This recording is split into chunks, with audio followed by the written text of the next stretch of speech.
এটা আমাদের কততম ইয়া পড়ছে? তিন তিন নম্বর, তাই তাই তো? 3 নম্বর ইয়াটা, রাইটিংটা, জি না? স্যার। আচ্ছা, তাহলে 22 নম্বর পর্যন্ত আমরা দেখলাম যে মোটামুটি শেক্সপিয়ারের প্রথম দিকে কিছু পজিটিভ বিষয় নিয়ে কথা বলা হয়েছে, তারপরে কিছু অবজেকশনকে আনসার করা হয়েছে। হ্যাঁ, তো আশা করি তোমরা সেগুলো দেখেছো বা পড়ে বোঝার চেষ্টা করেছো বা বুঝেছো।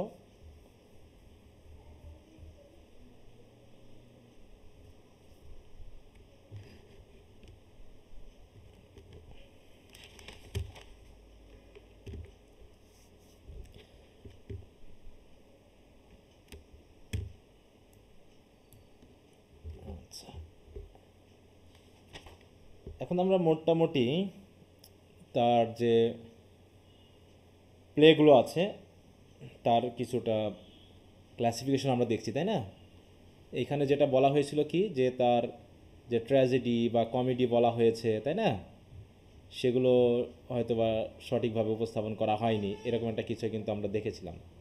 যে ট্র্যাজেডি, তারপর যে কমেডি, কারণ এখানে তিনি কি করেছেন, ট্র্যাজেডি এবং কমেডির মধ্যে একটা মিশ্রণ ঘটিয়েছেন, তাই না? এবং এটাকে অনেকে ফল্ট বলেছে, কিন্তু এই কবি কি এটাকে ফল্ট বলেননি নাকি, বরং এটা কি বলেছেন, এটা একটা মেরিট, তাই না?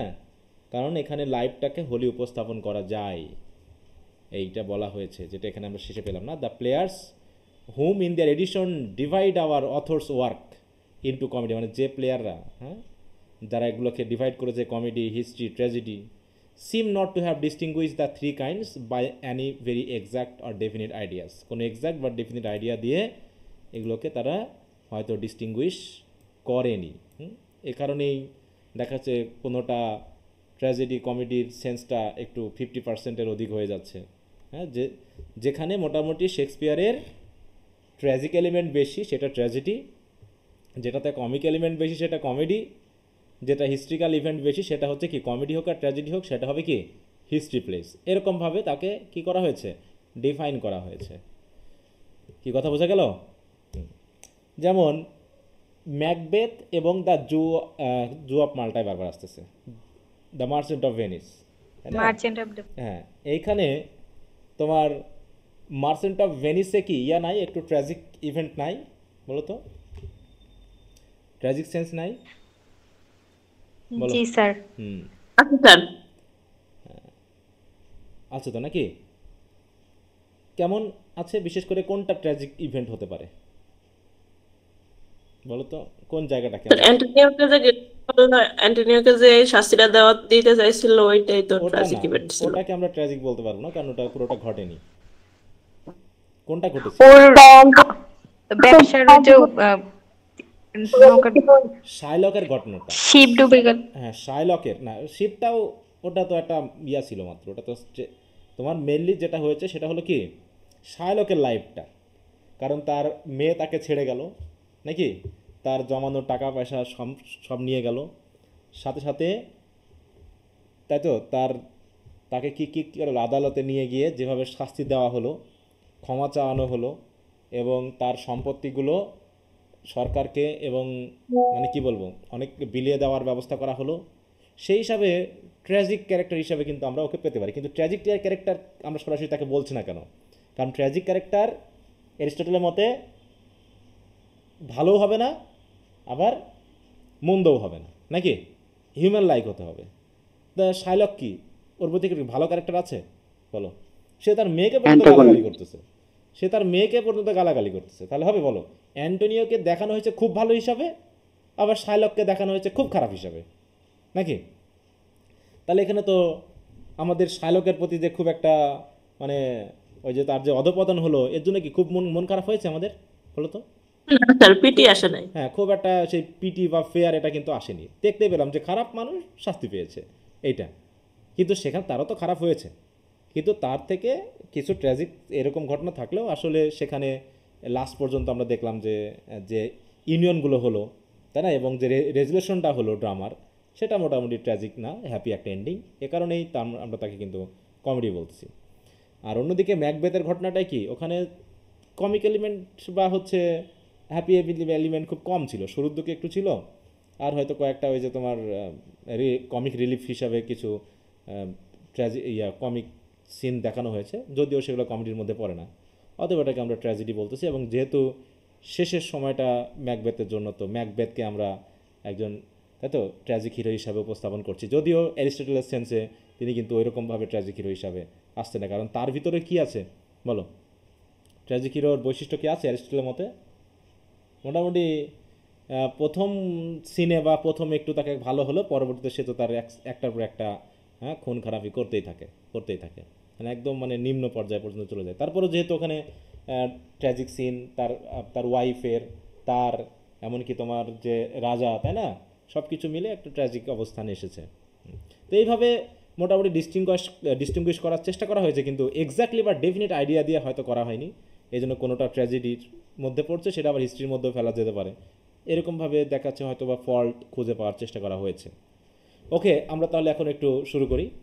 বলছে an action which ended happily, দেখো, to the principal's persons however serious and distressful through its immediate incident, মানে তার ইমিডিয়েট ইনসিডেন্টগুলো যত সিরিয়াস বা ডিস্ট্রেসফুল হোক না কেন, যদি মোটামুটি তার এন্ডিংটা হ্যাপিলি হয়, তাহলে তাকে আমরা কি বলি বলো তো? In their opinion constitute A comedy, নাকি? যেটা এখানে বলা হয়েছে যে তারা হয়তো হ্যাপি এন্ডিং দেখেছে আর একটু হ্যাপি ইনসিডেন্ট আছে, ওই জন্য তাকে আমরা কমেডি বলেছি। This idea of a comedy continued long among us, তাই তো, এমনকি এই আইডিয়াটা এখনও আমাদের মধ্যে চলছে।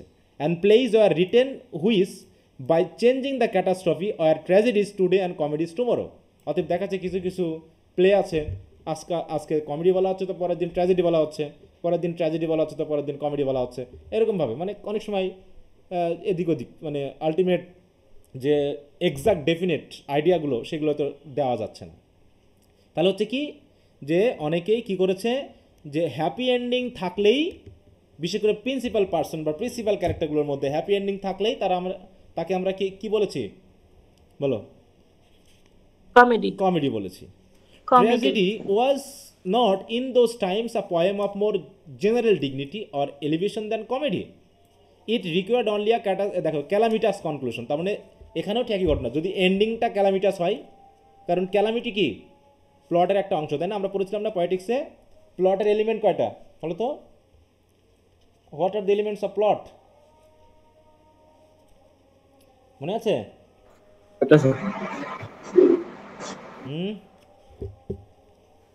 ছয়টা স্যার। ছয়টা কেন? ওটা তো ট্র্যাজেডির এলিমেন্ট।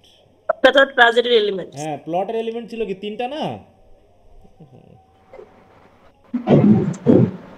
ভুলে গেছো? Unity of time, place and action. না ও তো ইউনিটি। দেখি তোমরা কে বলতে পারো। স্যার মিডিয়া অবজেক্ট আর হচ্ছে ম্যানার। না, ওটা তো ইমিটেশনের। হাই রে, স্পেকটাকল। না ওটা তো হচ্ছে এলিমেন্ট, ওটা তো ট্র্যাজেডি এলিমেন্ট। মিডল আর এন্ড। না ওটা তো তোমার ওটা তো একটা হোলের সংজ্ঞা, তাই তো, যে সম্পূর্ণ। দেখি তোমরা কে বলতে পারো। Sir pity fear and calamity. না ওটা না, পিটি ফেয়ার তো ওটা একটা আউটকাম। স্যার দুইটা হবে কি স্যার, মনে হচ্ছে না, কিন্তু দুইটা হবে। কি তারা কি একটু বলো শুনি। আমি একটা বলে দিই, ডিসকভারি। জি স্যার, ডিসকভারি। আর একটা হচ্ছে রিভার্সাল, ডিসকভারি এন্ড ক্যালামিটি। হ্যাঁ, স্যার ডিসকভারি এন্ড ক্যালামিটি, হ্যাঁ, এটা ছিল হচ্ছে প্লটের এলিমেন্ট। ভুলে গেলে হবে? ব্রিফ কোশ্চেন তো ভুলে গেছো। তাহলে প্লট এলিমেন্ট হচ্ছে রিভার্সাল থাকবে, ডিসকভারি থাকবে এবং ক্যালামিটি থাকবে। এখানে দেখানো হচ্ছে কি, যে শুধুমাত্র ক্যালামিটাস কনক্লুশন থাকলে তাকে আমরা ট্র্যাজেডি বলতেছি। শুরুটা যেমনই হোক, শুরুটা আনন্দের হোক, নাচানাচি গানাগানি যাই হোক, শেষে যদি ক্যালামিটাস ঘটনা ঘটে, বিশেষ করে প্রিন্সিপাল ক্যারেক্টারগুলো, তাকে আমরা বলছি ট্র্যাজেডি। বলছে with which the common criticism of that age was satisfied, আর এটা নিয়ে সবাই সন্তুষ্ট ছিল আর কি। What ever light or pleasure it afford in its progress, অতএব যত লাইটের ঘটনা বা যত আনন্দের ঘটনাই ঘটুক না কেন, মোটামুটি যদি শেষের দিকে ক্যালামিটি ঘটেছে, তাহলে সেটা হলো ট্র্যাজেডি। এবার বলছে history was a series of action, আর history with no other than chronological succession. এখানে হিস্ট্রি মানেই ক্রনোলজিক্যাল ইনসিডেন্ট আছে, ইন্ডিপেন্ডেন্ট অন ইচ আদার, যে ঘটনাগুলো একটার সাথে আরেকটা রিলেটেড না, with any tendency to introduce or regulate the conclusion. It is not always very nicely distinguished for tragedy, তবে হিস্ট্রিগুলোকে অনেক সময় ট্র্যাজেডির সাথে ডিস্টিংগুইশ করা যায় না, কারণ ঘটনাগুলো প্রায় একই রকম লাগে। হ্যাঁ, যেমন বলছে there is not much nearer approach to unity of action in the tragedy of Antony and Cleopatra than the history of Richard the Second. তা রিচার্ড দ্য সেকেন্ড এবং অ্যান্টোনিও ক্লিওপাট্রার মধ্যে যে ইউনিটি অফ অ্যাকশন, এটা প্রায় বলছে কি, বলছে is not much nearer approach. তারপরে দুটা বাট, অতএব তাহলে অ্যান্টোনিও ক্লিওপাট্রাকে যদি আমরা বলি হচ্ছে তোমার ট্র্যাজেডি, তাহলে রিচার্ড দ্য সেকেন্ড কেন আমরা হিস্ট্রি বলবো? But a history must be might be continued through many place as it had no plans, it had no limits. তাহলে হিস্ট্রির তো কোনো লিমিট নেই, অতএব একে আমরা হিস্ট্রি কেন বলবো? হিস্ট্রি না বলে বরং ট্র্যাজেডির মধ্যে ফেলে দিলে তো হয়ে যায়। হ্যাঁ, সুতরাং through all this denominations of the drama Shakespeare mood of composition is the same. তার কম্পোজিশন মুডটা একই। An interchange of serious and merriment, মানে সবগুলোর মধ্যেই সিরিয়াস এবং মেরিমেন্ট বা জয়ফুল ইভেন্টের মিশ্রণ রয়েছে। By which the mind is soften at one time, কোনো সময় আমরা খুশি হচ্ছি, তাই তো, এক্সারেটেড অ্যানাদার, সফটেন হচ্ছে কি, সফট হচ্ছি আমরা, খুব গম্ভীরতা মানেই সফট হওয়া, সিরিয়াস ঘটনা আসতেছে, অনেক এক্সারেটেড আনন্দিত হচ্ছি, অন্য সময় একই ড্রামা পরে আমরা আনন্দিত হচ্ছি, আবার মানে কি বলবো, দুঃখিতও হচ্ছি। But whatever be purpose whether to gladden or depress, অতএব তার নাটকের উদ্দেশ্য যাই হোক না কেন, খুশি করা হোক আর ডিপ্রেস করা হোক, or to conduct the story, অথবা শুধু স্টোরিটাকেই বলা হোক without vehemence or emotion through tracts of easy and familiar dialogue, he never fails to attend his purpose. কিন্তু তার পারপাস তো আছে, তিনি কখনও তার পারপাসটা অ্যাটেন্ড করতে ব্যর্থ হননি। As he commands us we love or মোন, sit silent with quiet expectation, in tranquillity with indifference, মানে কি আমরা হয় হাসছি, না হয় কাঁদছি, আর নয় চুপচাপ সাইলেন্টলি বসে আমরা কোনো কিছু এক্সপেক্ট করতেছি। এই তিনটা জিনিস ঠিকই ঘটেছে। অতএব তার পারপাস যাই হোক, তার মুড যাই হোক, তার ড্রামাটিক ফর্ম যাই হোক না কেন, হ্যাঁ, আমরা তার ড্রামা পড়ে কখনো হাসছি, কখনো কাঁদছি, কখনো সাইলেন্টলি বসে সাসপেন্সের মাধ্যমে আমরা কিছু এক্সপেক্ট করতেছি। এইগুলো ঠিকই ঘটেছে। অতএব ওই কোনটা কি ট্র্যাজেডি কোনটা কমেডি, এগুলো নিয়ে মারামারি করার মনে হয় না কোনো দরকার আছে। তাই বলছে when Shakespeare play is understood most of the criticism of Rymer and Voltaire vanish away. অতএব যদি আমরা একবার শেক্সপিয়ারের প্লেগুলোকে ঠিকমতো বুঝতে পারি না, ওই রাইমার কী বললো, ভলতেয়ার কী বললো, ওগুলো আমাদের মাথায় আর আসবে না।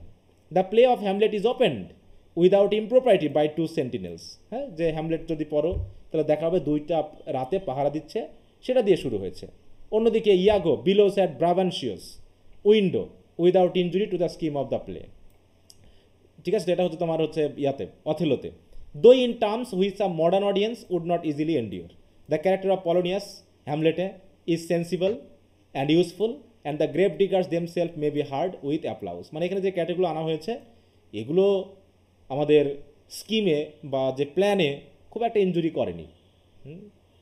ঠিক আছে, মানে আমাদের ড্রামার যেটা হ্যামলেটের যেটা উদ্দেশ্য, যেটাকে হ্যামলেট হচ্ছে এক ধরনের রিভেন্স প্লে, ওখানে যে রিভেন্স নেওয়া হয়েছে এটা একটা ট্র্যাজেডি। ঠিক আছে তো, কারণ এখানে হ্যামলেটের ফাদারকে হত্যা করা হয়েছে তার আঙ্কেলের দ্বারা, কারণ তার আঙ্কেল এবং তার বাবার মধ্যে, আঙ্কেল এবং তার মার মধ্যে একটা ইলিসিট রিলেশনশিপ ছিল, যে রিলেশনশিপ কারণে আঙ্কেল বাবাকে হত্যা করেছে। যে আঙ্কেলটা হচ্ছে পলোনিয়াস, পলোনিয়াস বলতেছি, হ্যাঁ, ক্লডিয়াস, তাই তো। তো হ্যামলেট ক্লডিয়াসকে হত্যা করতে গিয়ে নিজেও হত্যার শিকার হয়, মানে তিনিও মারা যান। এই হচ্ছে একটা ট্র্যাজিক ইনসিডেন্ট ঘটেছে। বাকি যেগুলো ঘটেছে জাস্ট ড্রামাটাকে হয়তোবা একটা অবস্থানে নিয়ে যাওয়ার জন্য, মেন প্লট থেকে অনেক কিছু বাড়তি জিনিস ঢোকানো হয়েছে যেগুলো না থাকলেও চলতো, এটা বলা হয়েছে। ঠিক আছে তো। তাই বলছে দেখো, এই যে বলছে কিছু কিছু স্কিমের কিছু জিনিস আছে যেগুলো হয়তো পরিকল্পনার বা স্কিমের ভিতরে কোনো ইনজুরি ঘটাচ্ছে না, কিন্তু মডার্ন অডিয়েন্সরা আবার এগুলো সহ্য করতে পারতেছে না, এগুলো না থাকলেও চলতো, কিন্তু সেগুলো অ্যাড করা হয়েছে। তাই বলে হয়তো হ্যামলেট যে নাটকটি আছে, এই নাটকটি যদি আমরা বুঝি তার পারপাসটা কি, তাহলে আশা করি ওইগুলো আমরা এড়িয়ে যাব, ওগুলো নিয়ে ক্রিটিসাইজ করার মতো কোনো কিছু পড়ে না। মানে মূল কথা হলো তিনি চাচ্ছেন না শেক্সপিয়ারের এই ড্রামাগুলো নিয়ে কেউ ক্রিটিসাইজ করুক, নাকি? এইটা মেনলি এখানে বলা হয়েছে। কি কথা বুঝতে পেরেছ? কি বোঝা গেল? বুঝতে পারছি। Yes sir.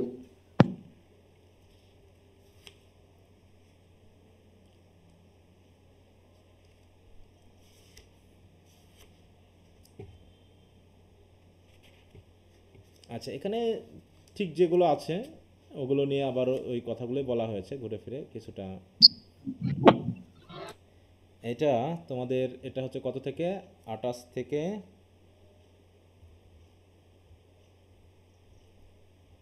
31 পর্যন্ত, তাই না?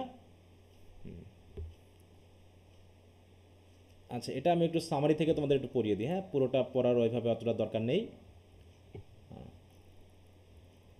কারণ এখানে যে সময়টা যাবো ওখানে আমরা বরং ছোটো ওখান থেকে একটু জেনে নিই। দেখো এই যে 28 থেকে 31 এই জায়গাটা বলছে Shakespeare natural affinity for comedy, মানে বলা হয়েছে যে তিনি হয়তো 3 ধরনের কবিতা লিখছেন, কিন্তু তার যে মেন্টালিটি, তার যে ডিসপোজিশন, এটা মেনলি যায় হচ্ছে তার কমেডির সাথে, ট্র্যাজেডির সাথে যায় না। তাই সে কারণেই ট্র্যাজেডির মধ্যেও তিনি কমেডি অ্যাড করেছেন। ব্যাপারটা এরকম জিনিসটা একটু বলা হবে এখানে। দেখো Shakespeare wrote his plays in keeping with his natural disposition, মানে কি তার যে মানসিকতা, এই মানসিকতার উপর ভিত্তি করে সে আসলে নাটক লিখেছে। He was unaware of the rules of dramatic writing, এই যে ড্রামাটিক যে রাইটিংগুলোর যে রুলস, সেগুলো তিনি হয়তো খুব একটা জানতেন না। যেমন বলছে Rymer's argument that Shakespeare natural disposition lay in the direction of comedy is correct. অতএব রাইমার যে আর্গুমেন্ট করেছে যে শেক্সপিয়ারের ন্যাচারাল ডিসপোজিশন হচ্ছে অনেকটা কমেডির সাথে যায়, এটা হয়তো বা কারেক্ট। কারণ কি in writing tragedy Shakespeare seem to have toiled hard, মানে তিনি খুব পরিশ্রম করে ট্র্যাজেডি লিখছেন, কারণ তার মেন্টালিটির সাথে যায় না। যে যে যে জিনিসটা স্পন্টেনাস হয় সেটা কিন্তু খুব ভালো মতোই হয়ে যায়, সেটাতে পরিশ্রম করা কম লাগে। কিন্তু যেটা স্পন্টেনাস হয় না, মানুষের মনের সাথে মিলে না, সেটা কিন্তু একটু কষ্ট করতে হয়, তাই না? অন্যদিকে his comic scene on the other hand are spontaneous and successful. Comedy was congenial to his nature, অতএব তার মানসিকতার সাথে কমেডি মানানসই হয়। In his tragic scene there is always something wanting, but his comic scenes often surpasses our expectation, মানে কমেডিগুলো তার হচ্ছে ভালো ট্র্যাজেডির থেকে। His comedy pleases through the thoughts and language, whereas his tragedy pleases mainly through incident and action. অতএব তার বলছে কমেডির মাধ্যম দিয়ে তার থট এবং ল্যাঙ্গুয়েজ আমাদেরকে প্লিজ করে, কিন্তু যখন ট্র্যাজেডি বিষয় আসতেছে তখন থট এবং ল্যাঙ্গুয়েজের বাদ দিয়ে বরং ইনসিডেন্ট বা অ্যাকশনগুলোর মাধ্যমে আমরা প্লেজারটা পাচ্ছি। His tragedy is the testimony of his skill, his comedy is the product of his instinct. তাহলে ট্র্যাজেডি হচ্ছে তার স্কিলের প্রমাণ, আর কমেডি হচ্ছে তার ইনস্টিংক্ট বা সত্তার প্রমাণ। তার মানে এখানে তার মেন্টালিটিকে দেখানো হচ্ছে সে কমেডি রাইটারের জন্য ভালো ছিল নাকি। বলছে though time has brought in many changes of customs and manner in the force of his comic scenes has not averted. কারণ আমরা দেখেছি কি যে শেক্সপিয়ারের যে 4টা এজ ছিল তার ভিতরে লাস্ট এজে তিনি মেনলি থার্ড এজে তিনি মেনলি কমেডি লিখছেন, ট্র্যাজেডি লিখছেন, কারণ তিনি অনেকটা ম্যাচিওর হয়ে গেছিলেন। তার আগ পর্যন্ত দেখো তার যতগুলো রাইটিং আছে তার ভিতরে কমেডি বেশি না ট্র্যাজেডি বেশি বলো তো? কমেডি বেশি।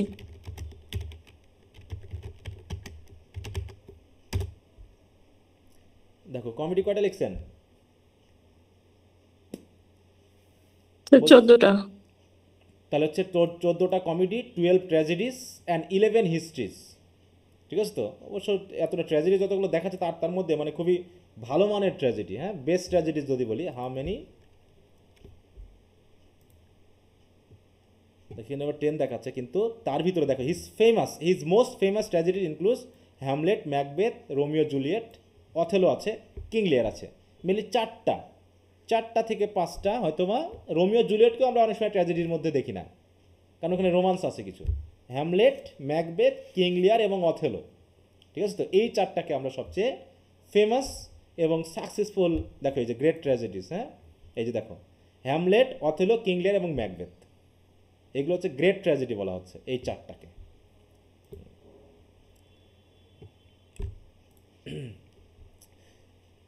আচ্ছা, the intrigues and vexation of the characters in the comic scene still continue to please us. এগুলো অত দরকার নেই আর আমার অত ভালো করে, আমরা যদি একটু দেখে দেখো। অতএব বলছে কি দেখো, Shakespeare familiar dialogue is smooth clear yet not wholly free from ruggedness and difficulty, বিশেষ করে তার কমেডিগুলোতে। তার মানে কমেডিতে তার ল্যাঙ্গুয়েজ তার থট এবং ল্যাঙ্গুয়েজ আমাদেরকে কি করেছে, আমাদেরকে প্লিজড করেছে।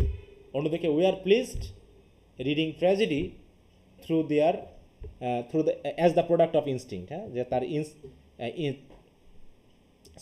ইনসিডেন্ট অ্যান্ড অ্যাকশন, এটার মাধ্যমে দিয়ে। যেমন আমরা ম্যাকবেথ পড়লাম,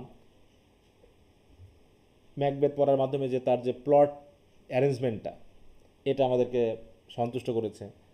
আর কমেডিকে বলা হচ্ছে তার থটস অ্যান্ড ল্যাঙ্গুয়েজ, কারণ কমেডিতে তিনি যে বিভিন্ন ধরনের মানে মানুষের মধ্যে যে সম্পর্ক রিলেটেড ব্যাপারগুলো দেখিয়েছেন। দেখো ওখানে অবশ্য আমরা 2টা পড়ে বোঝা মুশকিল এটা, যে তুমি জাস্ট মার্চেন্ট অফ ভেনিস আর ম্যাকবেথ পড়েই যে আমরা শেক্সপিয়ারকে বুঝতে পারবো তা না, তবে আমরা 2টা কমেডি পড়েছি এ পর্যন্ত, তাই তো? দুটা কমেডি পড়েছি, তাই না? জি স্যার, কমেডি দুটার নাম কি? As you like it and merchant of the Venice. Merchant of Venice, তাই তো? The merchant of Venice.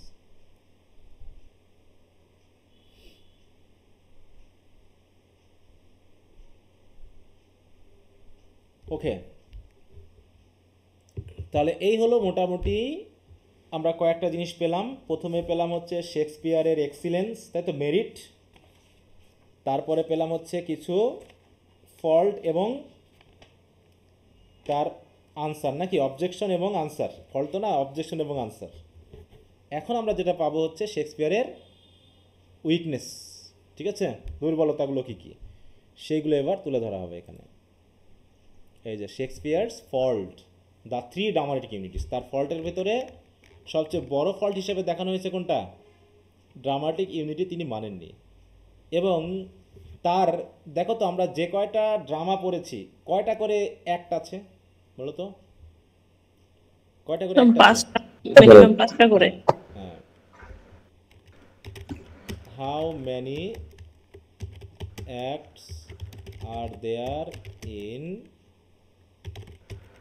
Shakespeare plays?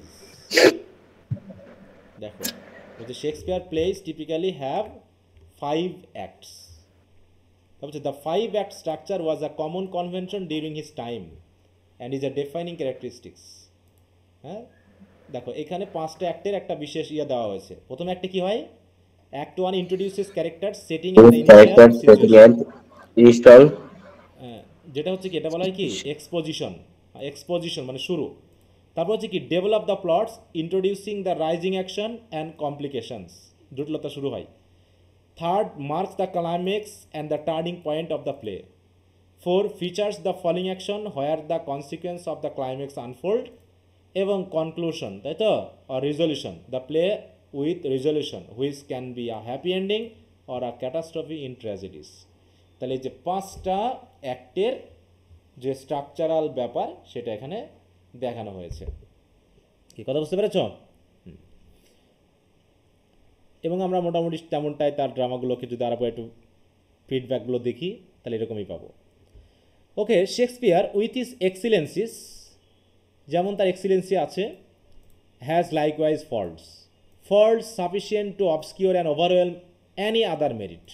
হ্যাঁ, যে অন্তত যথেষ্ট ফল্ট আছে যে ফল্টগুলো অটোমেটিক তার মেরিটগুলোকে অবস্কিওর করে দিতে পারে। মানে কি, তার মেরিটগুলোকে কী করতে পারে? নষ্ট করে দিতে পারে, তাই না? সবাই কি শুনতে পাচ্ছ? আচ্ছা, তাহলে যথেষ্ট ফল্ট আছে। এখন এই ফল্টগুলো কি সে অন্যদের দিক থেকে নেবে না নিজের মতো করে ফল্ট দিবে বলো তো? অন্যের তো অবজেকশনগুলোকে তিনি তো মোটামুটি আনসার করলেন, তাই না? কিন্তু এখন তিনি নিজের মতো করে এখন ফল্ট দেখাবেন, যেগুলো তার কাছে ফল্ট মনে হয়েছে। অন্যেরা কি ফল্ট দেখালো সেটা বড় কথা না, তিনি কি ফল্ট পেলেন সেইগুলো নিয়ে এখন এখানে আলোচনা করা হবে। তো দেখি কি বলে। বলতেছে, I shall show them in proportion in which they appear to me, মানে আমার কাছে যেমনটা মনে হয়, উইদাউট এনভায়াস ম্যালিগনিটি অর সুপারস্টিশাস ভেনারেশন, যে আমি তার প্রতি যে খুব বেশি মানে মোহিত হয়ে যে ভেনারেশন দিব তাও না, আবার তার প্রতি হিংসা বিদ্বেষ করে আমি যে ঈর্ষা দেখাবো, ম্যালিগনিটি দেখাবো, ঘৃণা দেখাবো তাও না। মানে আমার কাছে যেগুলো মনে হয়েছে যেগুলো ফল্ট সেগুলো তার, মানে এমন না যে তাকে ভালোবেসে ছোটো ছোটো ফল্ট দেখাবো, আবার এমনও না যে তাকে খারাপ বলবো। বলছে, no question can be more innocently discuss than a dead points pretension to renown. ওই যেটা আগে বলা হয়েছে, যেমন না তিনি মারা গেছেন বলে তার রিনাউনটা আমি এমনি এমনি করবো। And little regard is due to biography which sets, অর্থাৎ বলছে হিজ ফার্স্ট ডিফেক্ট, খেয়াল দেখো, ইজ দ্যাট, তার প্রথম ডিফেক্টটা হচ্ছে কি, to which may be imputed most of the evil in books or man. মানে তার প্রথম ফল্ট ইয়ারটা হচ্ছে কি, দেখো, his sacrifices virtue to convenience. His sacrifices virtue to convenience মানে কি, তিনি এখানে মূল কথা হলো যে is so much more careful to please than to instruct. সাহিত্যের প্রধান উদ্দেশ্য কি ছিল অ্যান অ্যাপোলজি ফর পোয়েট্রি মতে? বলো তো। Delight and pleasure. হ্যাঁ, ডিলাইটফুল প্লেজার দেওয়া, কিন্তু তিনি ডিলাইটফুল টিচিং, আমি প্লেজার বলতেছি, হ্যাঁ, বলতেছে তিনি ইনস্ট্রাক্টের পরিবর্তে প্লিজ করতেই বেশি কেয়ারফুল ছিলেন। অতএব তিনি কনভেনিয়েন্স করেছেন, মানে ভার্চুকে বাদ দিলেও তিনি ভার্চুকে বাদ দিয়ে তিনি মানুষ কোনটাতে বেশি প্লিজ হয় সেটাকে তিনি বেশি উপস্থাপন করেছেন। মানে তার রাইটিংগুলোতে মোরাল পারপাস আমরা বুঝি নাই। হি seems to write without Annie moral purpose, মানে তার ড্রামাগুলোতে পড়ে আমাদেরকে মোরাল পারপাসটা বুঝে নিতে হবে। তিনি সরাসরি আমাদেরকে কোনো রেজুলেশন দিয়ে যাননি। হ্যাঁ, মানে তার ড্রামাটা পড়ে আমরা বুঝতে পেরেছি যে এই হচ্ছে পয়েটিক জাস্টিস। এগুলো এরকম হয়, যে অপরাধ করবে সে শাস্তি পাবে, আর যে মোটামুটি একটা নৈতিক বা মোরাল লাইফ লিড করবে সে গিয়ে অ্যাওয়ার্ডেড হবে। এটাই মেনলি বলা হয়েছে, তাই না? তারপর দেখো ফ্রম হিজ রাইটিংস ইনডিড, তাহলে তার ইয়াটা হলো কি, যে তিনি স্যাক্রিফাইস করেছেন কি, he sacrifices virtue to convenience and more careful to please than to instruct, and that he seems to write without any moral purpose. এটা হচ্ছে তার প্রথম ফল্ট বা ডিফেক্ট। কি কথা বোঝা গেছে? এখন দেখি এটাকে এক্সপ্লেন করছে কীভাবে। বলছে from his writings indeed a system of social duty may be selected, মানে মনে যেন কোনো একটা সোশ্যাল ডিউটি তাকে পালন করতে হচ্ছে। For he that thinks reasonably must think morally, যে রিজনেবলি চিন্তা করবে সে অন্তত মোরালি চিন্তা করবে। কিন্তু but his precepts and axioms drop casually from him, মানে ক্যাজুয়ালি ড্রপ করছে, মানে তার প্রয়োজন তিনি শিক্ষার জন্য দিয়েছেন তা না, এখানে প্রয়োজন তাই তিনি এইগুলোকে নিয়ে এসেছেন।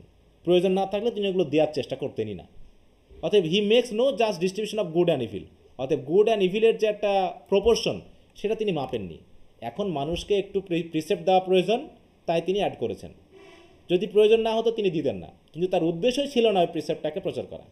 বলছে nor is always careful to show in the virtuous disapprobation of the wicked, হ্যাঁ, যে আমরা উইকেটকে কতখানি ঘৃণা করছি এই ব্যাপারগুলো তিনি খুব একটা দেননি বলা হচ্ছে। হ্যাঁ, he carries his persons indifferently through right and wrong, হ্যাঁ, তিনি তার প্রয়োজন মতো মানুষকে সন্তুষ্ট করার জন্য, অডিয়েন্সকে সন্তুষ্ট করার জন্য তার পার্সন বা ক্যারেক্টারগুলোকে মানে উদাসীনভাবে রাইট এবং রঙের ভিতর দিয়ে পরিচালনা করেছেন।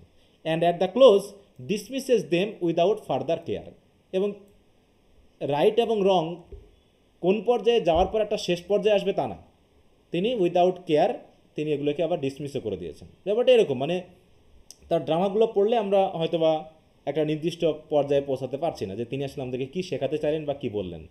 And leaves their example to operate by chance, এবং বলছে কি যে হঠাৎ করে ট্র্যাজিক মানে তার কাহিনীর জন্য প্রয়োজন এই কারণে তিনি তাদের লিভ করেছেন, মানে তাদের যে মোরাল টিচিংটা দিতে চাচ্ছিলেন বা রাইট হলে রাইটটাকে হঠাৎ করে রং করে দিয়েছেন, হঠাৎ রংটাকে রাইট করে দিয়েছেন। যেমনটা আমরা অ্যাজ ইউ লাইক ইটে পড়েছি নাকি, অ্যাজ ইউ লাইক ইটে হঠাৎ করে বনে ঢুকলো আর কি হয়ে গেল, খারাপ ভালো হয়ে গেল নাকি? জি স্যার। জি স্যার। হ্যাঁ, যে বনে ঢুকলো অলিভার ভালো হয়ে গেল, ফ্রেডেরিক ভালো হয়ে গেল হঠাৎ করেই। কিন্তু হঠাৎ করে কি এরকমটা হয় জীবনে? এটা বাস্তবে ঘটে? বলো, এরকম ভালো কি হয় বলো তো? যত ইজিলি দেখানো হলো তত ইজিলি কিন্তু ঘটনা। ওই জন্য বলছে হঠাৎ করে প্রয়োজন, বাই চান্স তিনি এটাকে চেঞ্জ করে দিলেন। This fault the barbarity of his age cannot extenuate, বলছে এই যে ফল্টটা এটা সহজে মেনে নেওয়া যায় না। For it is always the writer's duty to make the world better, রাইটারের প্রধান কাজই কি? তারা এমন কিছু উপস্থাপন করবে যার মাধ্যম দিয়ে তারা ওয়ার্ল্ডকে বেটার করবে। And justice is a virtue independent on time or place, আর জাস্টিসটা সেটা কোন দেশে কোন জায়গায় কোন সময়ে সেটা তো ভাবা যাবে না। জাস্টিস সব সময়ের সব জায়গার জন্য প্রয়োজন। অতএব এইটা যদি উপস্থাপিত না হয় একজন রাইটারের কাছ থেকে তাহলে তো সেটা হবে না। জাস্টিসকে করা হলো অ্যাজ ইউ লাইক ইটে কি আমরা জাস্টিস পেয়েছি অরিজিনালি? জি না। হঠাৎ করে অলিভার গেল বনের ভিতর, সে ভালো হয়ে গেল কারণ অরল্যান্ডো তাকে বাঁচিয়েছে, এটা থেকে হয়তো ভালো হয়েছে। এমন ভালো হয়েছে মানে হঠাৎ করে এমন ভালো হয়েছে, ঠিক অনেকটা ভারতের বাংলা সিরিয়ালের মতো, ঠিক আছে তো, যে যারা ভালো তাদের সামনে যদি কেউ অপরাধ করে তাও তাদেরকে বিশ্বাসই করবে না যে সে খারাপ হতে পারে। আছে না এরকম ভারতের বাংলা সিরিয়ালগুলো?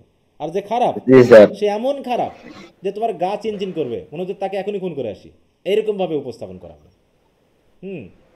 তা ঠিক ওই রকমটা হয়ে গেছে, তাই এখানে সেটা দেখানো হচ্ছে। তাই বলছে দেখো the plots are often so loosely formed, এই যে লুজ, হঠাৎ করে প্লটগুলোকে উপস্থাপন করা হচ্ছে। That a very slightly consideration May improve them, যে একটু যদি চিন্তাভাবনা করতো তাহলে প্লটগুলোকে আরও ইমপ্রুভ করা যেত। And so carelessly pursued that he seems not always fully to comprehend his own design, জানো যদি আমরা একটু মনোযোগ দিই, যে কেয়ারলেসলি যদি আমরা একটু পড়ি, তাহলে মানে কেয়ারফুলি যদি আমরা একটু দেখি, যে তিনি যেন কেয়ারলেসলি পার্সু করেছেন, যেন তিনি তার ডিজাইনটা নিজেই বুঝতেন না যে আমি কোন দিকে আমার ড্রামাকে নিয়ে যাব। তাহলে দেখো, হি omits the opportunity of instructing or ডিলাইটিং which the train of his story seems to force আপন হিম। অতএব তিনি স্টোরিকে ফলো করেছেন, স্টোরি যেদিক নিয়ে যায় সেদিকে, অতএব তিনি ইনস্ট্রাক্ট বা ডিলাইট করার জন্য আলাদা করে অপরচুনিটি দেখাননি। আর apparently reject those exhibition which would be more affecting for the sake of those which are more easy. অতএব যেটা ইজিলি পেয়েছেন সেটাই তিনি গ্রহণ করে নিয়েছেন, যেটা একটু পরিশ্রম করলে আর একটু সুন্দরভাবে উপস্থাপন করা যেত তিনি হয়তো সেটা করতে চাননি বা করাননি। ঠিক আছে, এটাই হচ্ছে তার ফল্ট। মানে মূল কথা হলো তিনি জাস্টিস এবং ইনজাস্টিসকে তিনি এমনভাবে ঘুরিয়ে পেঁচিয়ে দেখিয়েছেন যেন লুজলি একটা উপস্থাপন করা হয়েছে।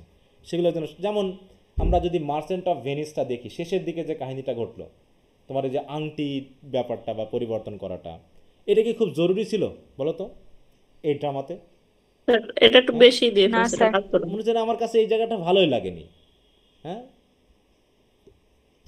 সেটা ঠিক আছে, ডিসগাইজ ঘটেছে সেটা ঠিক আছে, আর ডিসগাইজ তো যেন একটা পার্ট হয়ে গেছে শেক্সপিয়ারের অধিকাংশ ড্রামাতেই ও ডিসগাইজ থাকেই, ডিসগাইজ হয়। হ্যাঁ, তো এই যে কিছু কিছু বিষয়গুলো আছে যেমন হচ্ছে লুজলি আনা হয়েছে, তিনি যেন কেয়ারফুলি এগুলোকে মানে ইনপুট করেননি। তাই বলছে it may be observe that in many of his plays the latter part is evidently neglect. ওই যে লেটার পার্ট, হ্যাঁ, যে ড্রামার শেষ অংশটুকু যেন পুরো নেগলেক্টেড, তিনি যেন ঠিকমতো এগুলো মানে কনস্ট্রাক্ট করতে পারেননি। When we found himself near the end of his work, মানে তার ড্রামার যত শেষের দিকে গেছেন, in view of his rewarded he shorten the labour to snatch the profit. হ্যাঁ, যেন তিনি প্রথম দিকে খুব জনগণকে খুব সন্তুষ্ট করতে পেরেছেন, তাই শেষের দিকে আর পরিশ্রম করেননি, কারণ তিনি বুঝে ফেলেছেন তার তো দাম উঠে গেছে নাকি। অনেক সময় দোকানে এরকম হয় না যে কাঁচা বাজার বা যারা দিনের বিজনেস করে, যে মনে করো 50 কেজি কচু বা ঝাল নিয়ে গেছে বা মরিচ নিয়ে গেছে, মোটামুটি 30 কেজিতেই মনে হচ্ছে তার লাভ হয়ে গেছে, এখন বাকি 20 কেজি কোনো রকম কম দামে বিক্রি করলেও তো হয়ে যাবে নাকি। হ্যাঁ, দ্রুত বিক্রি করার জন্য সে 2-10 টাকা কম করে নিতে পারে। তো ব্যাপারটা তার ওই ড্রামার ক্ষেত্রে এমনটা হয়েছে যে প্রথম দিকে তিনি হয়তো খুব সুন্দরভাবে দিয়েছেন এবং তিনি দেখতে পাচ্ছেন তার অডিয়েন্স খুব খুশি, অডিয়েন্স ওইটুকু খুশি, মানে শেষের দিকে আর এত মনোযোগ দেওয়ার দরকার নেই, কোনো রকমভাবে শর্টেন করে দিয়েছে, যেটা আমরা ওইগুলোতে দেখছি, বিশেষ করে অ্যাজ ইউ লাইক ইটে। হ্যাঁ, যে খুব দ্রুত হঠাৎ করে পরিবর্তনটা এসে গেল, হঠাৎ করে মুখ থেকে শুনলাম কি যে ডিউক ফ্রেডরিক বনে ঢুকে কোন সাধুর সাথে দেখা হয়েছে, সে পরিবর্তন হয়ে গেল। কীভাবে সম্ভব এগুলো বলো? এটা কি এত তাড়াতাড়ি হয় যে ফ্রেডরিক যে তার ভাইকে মারতে এসেছিল, হ্যাঁ, যে অরল্যান্ডোকে খুঁজে তার মেয়েকে খুঁজতে এসেছিল, সে সব খুন করে ফেলবে এরকম রাগ নিয়ে আসছিল, বনে ঢুকলো, এক হারমিনের সাথে দেখা হলো আর সে ভালো হয়ে গেল, যত তাড়াতাড়ি সম্ভব শেষ করে দাও। ব্যাপারগুলো এরকম হয়ে গেছে। হ্যাঁ, তাই বলছে দেখো, he therefore remits his efforts where he should most vigorously exert them. হ্যাঁ, তবে যেখানে তার আরও একটু চেষ্টা করা উচিত ছিল সেটাই তিনি রিমিট করে দিয়েছেন, এফোর্টটা মানে কম করে দিয়েছেন। And his catastrophe is improbably produce and imperfectly represented. অতএব ক্যাটাস্ট্রফিগুলো হয়তো বা ঘটে গেছে কাহিনীর স্বার্থে, আর না হলে যেটুকু প্রেজেন্টেড করেছে সেটুকু ইমপারফেক্টলি হয়েছে, সঠিকভাবে হয়নি। এটা একটা গেল। তাহলে প্রথম ফলটা হলো কি, যে তিনি স্যাক্রিফাইস করেছেন ভার্চুর কাছে কনভেনিয়েন্সকে, তাই তো, ভার্চুকে কনভেনিয়েন্সের কাছে স্যাক্রিফাইস করেন, মানে কনভেন্স। এবার হচ্ছে যে তার ইয়াগুলো কেমন, তার প্লটগুলো লুজলি, তাই তো, লুজলি কনস্ট্রাক্টেড। হ্যাঁ, যে দেখো এখান থেকে, হ্যাঁ, the plots are often so loosely constructed. আর এরপর কি হচ্ছে, he had no regard to distinction of time and place, unity of time বা প্লেস এগুলো তিনি মানেননি, but gives to one age or nation without scruple the custom, institution, opinion of another at the expense of not only likelihood but of possibility। মানে কি, তিনি time এবং প্লেসকে আলাদা করতে পারেননি। কেমনভাবে দেখো তো, যদি এখন আমরা মনে করো শেক্সপিয়ারের নাটকের ভিতর যদি আমরা মোবাইল ফোন অ্যাড করি তাহলে কি হবে বলো? না স্যার, তখন তো মোবাইল আবিষ্কার হয়নি। হ্যাঁ, সে তো হয়নি। মানে টাইম এবং প্লেস এটা যেন তিনি আর মেনটেন করতে পারেননি, যে তার সময়ে কি দরকার ছিল কি দেওয়ার তা তিনি যেন খেয়ালই করেননি। অতএব তাই হচ্ছে, but gives to one age or nation, যেমন হচ্ছে ইংল্যান্ডের মানুষের আচরণ আর রোমের মানুষের আচরণ কি এক জিনিস বলো তো? না স্যার। এক জিনিস হবে? এক জিনিস হবে না। আর এই কারণে তিনি মানে কি করে ফেললেন যে দেখা যাচ্ছে রোমানদেরকে আলোচনা করতে গিয়ে তিনি ওই ইংল্যান্ডের মানুষের আচরণ চিন্তাভাবনার ভিতরে ঢুকে ফেলছেন। তিনি দেখাচ্ছেন, যেমন আমরা যদি দেখি ম্যাকবেথ, এটা কোন দেশীয় ড্রামা? এটা কি ইংল্যান্ডের? বলো তো। Main Scotland. স্কটল্যান্ডের। আর তিনি ইংল্যান্ডের নাট্যকার হিসাবে তিনি স্কটল্যান্ডকে বেসিক জায়গা ধরলেন, আর ইংল্যান্ডকে ধরলেন কি, যে সাহায্যকারী হিসাবে, তাই না? স্কটল্যান্ডের রাজার ডানকানের ছেলেদেরকে, ছেলেরা কোথায় পালিয়ে গেল?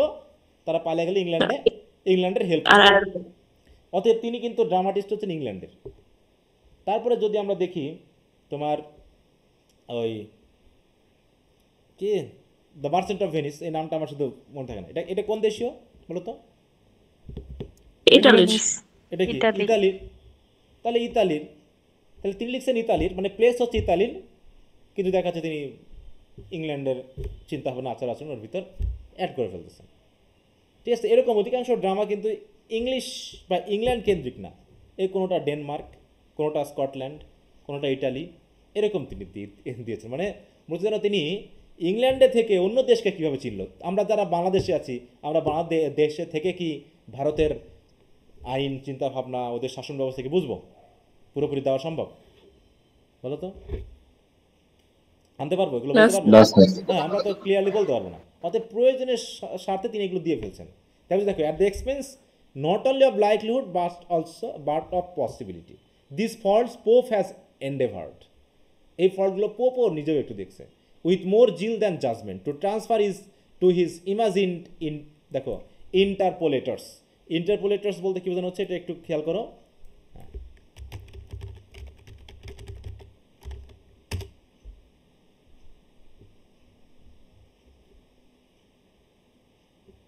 আচ্ছা, বুঝলাম না আজ গুগলের হইলোটা কি?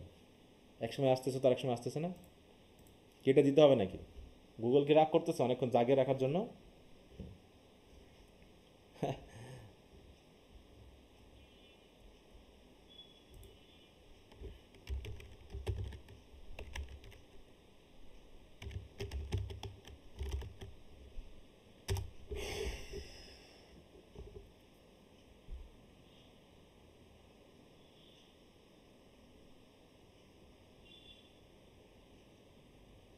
আচ্ছা যাক, এখন আসবে না, ওটা কেটে দিতে হবে, মানে খুব ঝামেলা করতেছে। আচ্ছা, তো যেটা বলা হলো যে দিস ফলস পোপ হ্যাজ এন্ডেভার্ড। হ্যাঁ, পোপ কী করেছে? তার নিজস্ব একটা মতামত দিয়েছেন, এটা to transfer to his imagined interpolators. হ্যাঁ, ইন্টারপোলেটার্স মানে হচ্ছে, মানে তিনি কল্পনায় নিয়েছেন যে তিনি হয়তো এগুলোকে অযথায় মিক্স করেছেন, একের সাথে আরেকটা অ্যাড করার চেষ্টা করেছেন। এই যে তিনি এটা কী হচ্ছে, টু হিজ ইমাজিনড। ইমাজিন মানে কি? মানে হয়তো কল্পনায়, বা তিনি ওটা মনে করছেন যে শেক্সপিয়ার হয়তো এরকমটা করতে চেয়েছেন। তারপর হচ্ছে we need not wonder to find hectare coating Aristotle.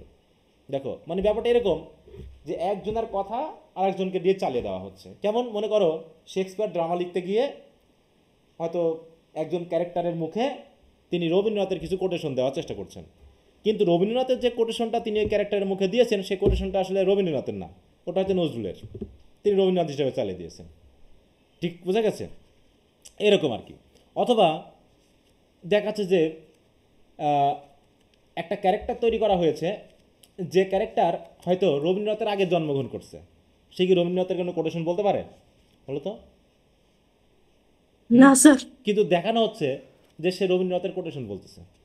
তার মানে যে ক্যারেক্টার বা যে সময়ের তিনি ড্রামাটা লিখতেছেন, তার পরবর্তী কোনো রাইটারের কোটেশন তিনি আগের চরিত্র দিয়ে বা আগের সময়ের চরিত্র দিয়ে বলার চেষ্টা করছেন। তার মানে এখানে বোঝা গেছে যেন তিনি টাইম এবং প্লেস এই দুটাকে যেন খেয়াল করেননি, মাথায় আসছে তাই দিয়ে দিচ্ছি। ঠিক আছে? তো এখন রবীন্দ্রনাথের গল্পের ভিতরে যদি এখন তোমার ওই যে কি আমাদের শেখ মুজিবুর রহমানের কথা আসে, তাহলে কি হবে বলো তো? না স্যার, কিন্তু স্যার এটা কি সম্ভব যে একজন রাইটার তার পরবর্তী কে আসবে তার রাইটিং এর ভিতরে উল্লেখ করবে? মানে এটাই তো করতে পারেনি। তিনি তো ড্রামা যখন লিখেছেন তখন তো অতীত হিস্ট্রি নিয়ে লিখছেন, ঠিক আছে না? তিনি অতীত হিস্ট্রি নিয়ে লিখতেছেন, কিন্তু ড্রামার বা কথোপকথনের প্রয়োজনে তিনি যে কোটেশনটা দিচ্ছেন সেই কোটেশনটা হয়তো তার মাথায় আছে, কিন্তু কখনকার কোটেশন কার কোটেশন সেটা তো তার খেয়াল নাই। কথা বুঝতে পেরেছো? জি স্যার। এখন মনে করো তুমি প্রথম বিশ্বযুদ্ধ নিয়ে একটা নাটক লিখবা, ঠিক আছে? তুমি প্রথম বিশ্বযুদ্ধ নিয়ে একটা নাটক লিখবা।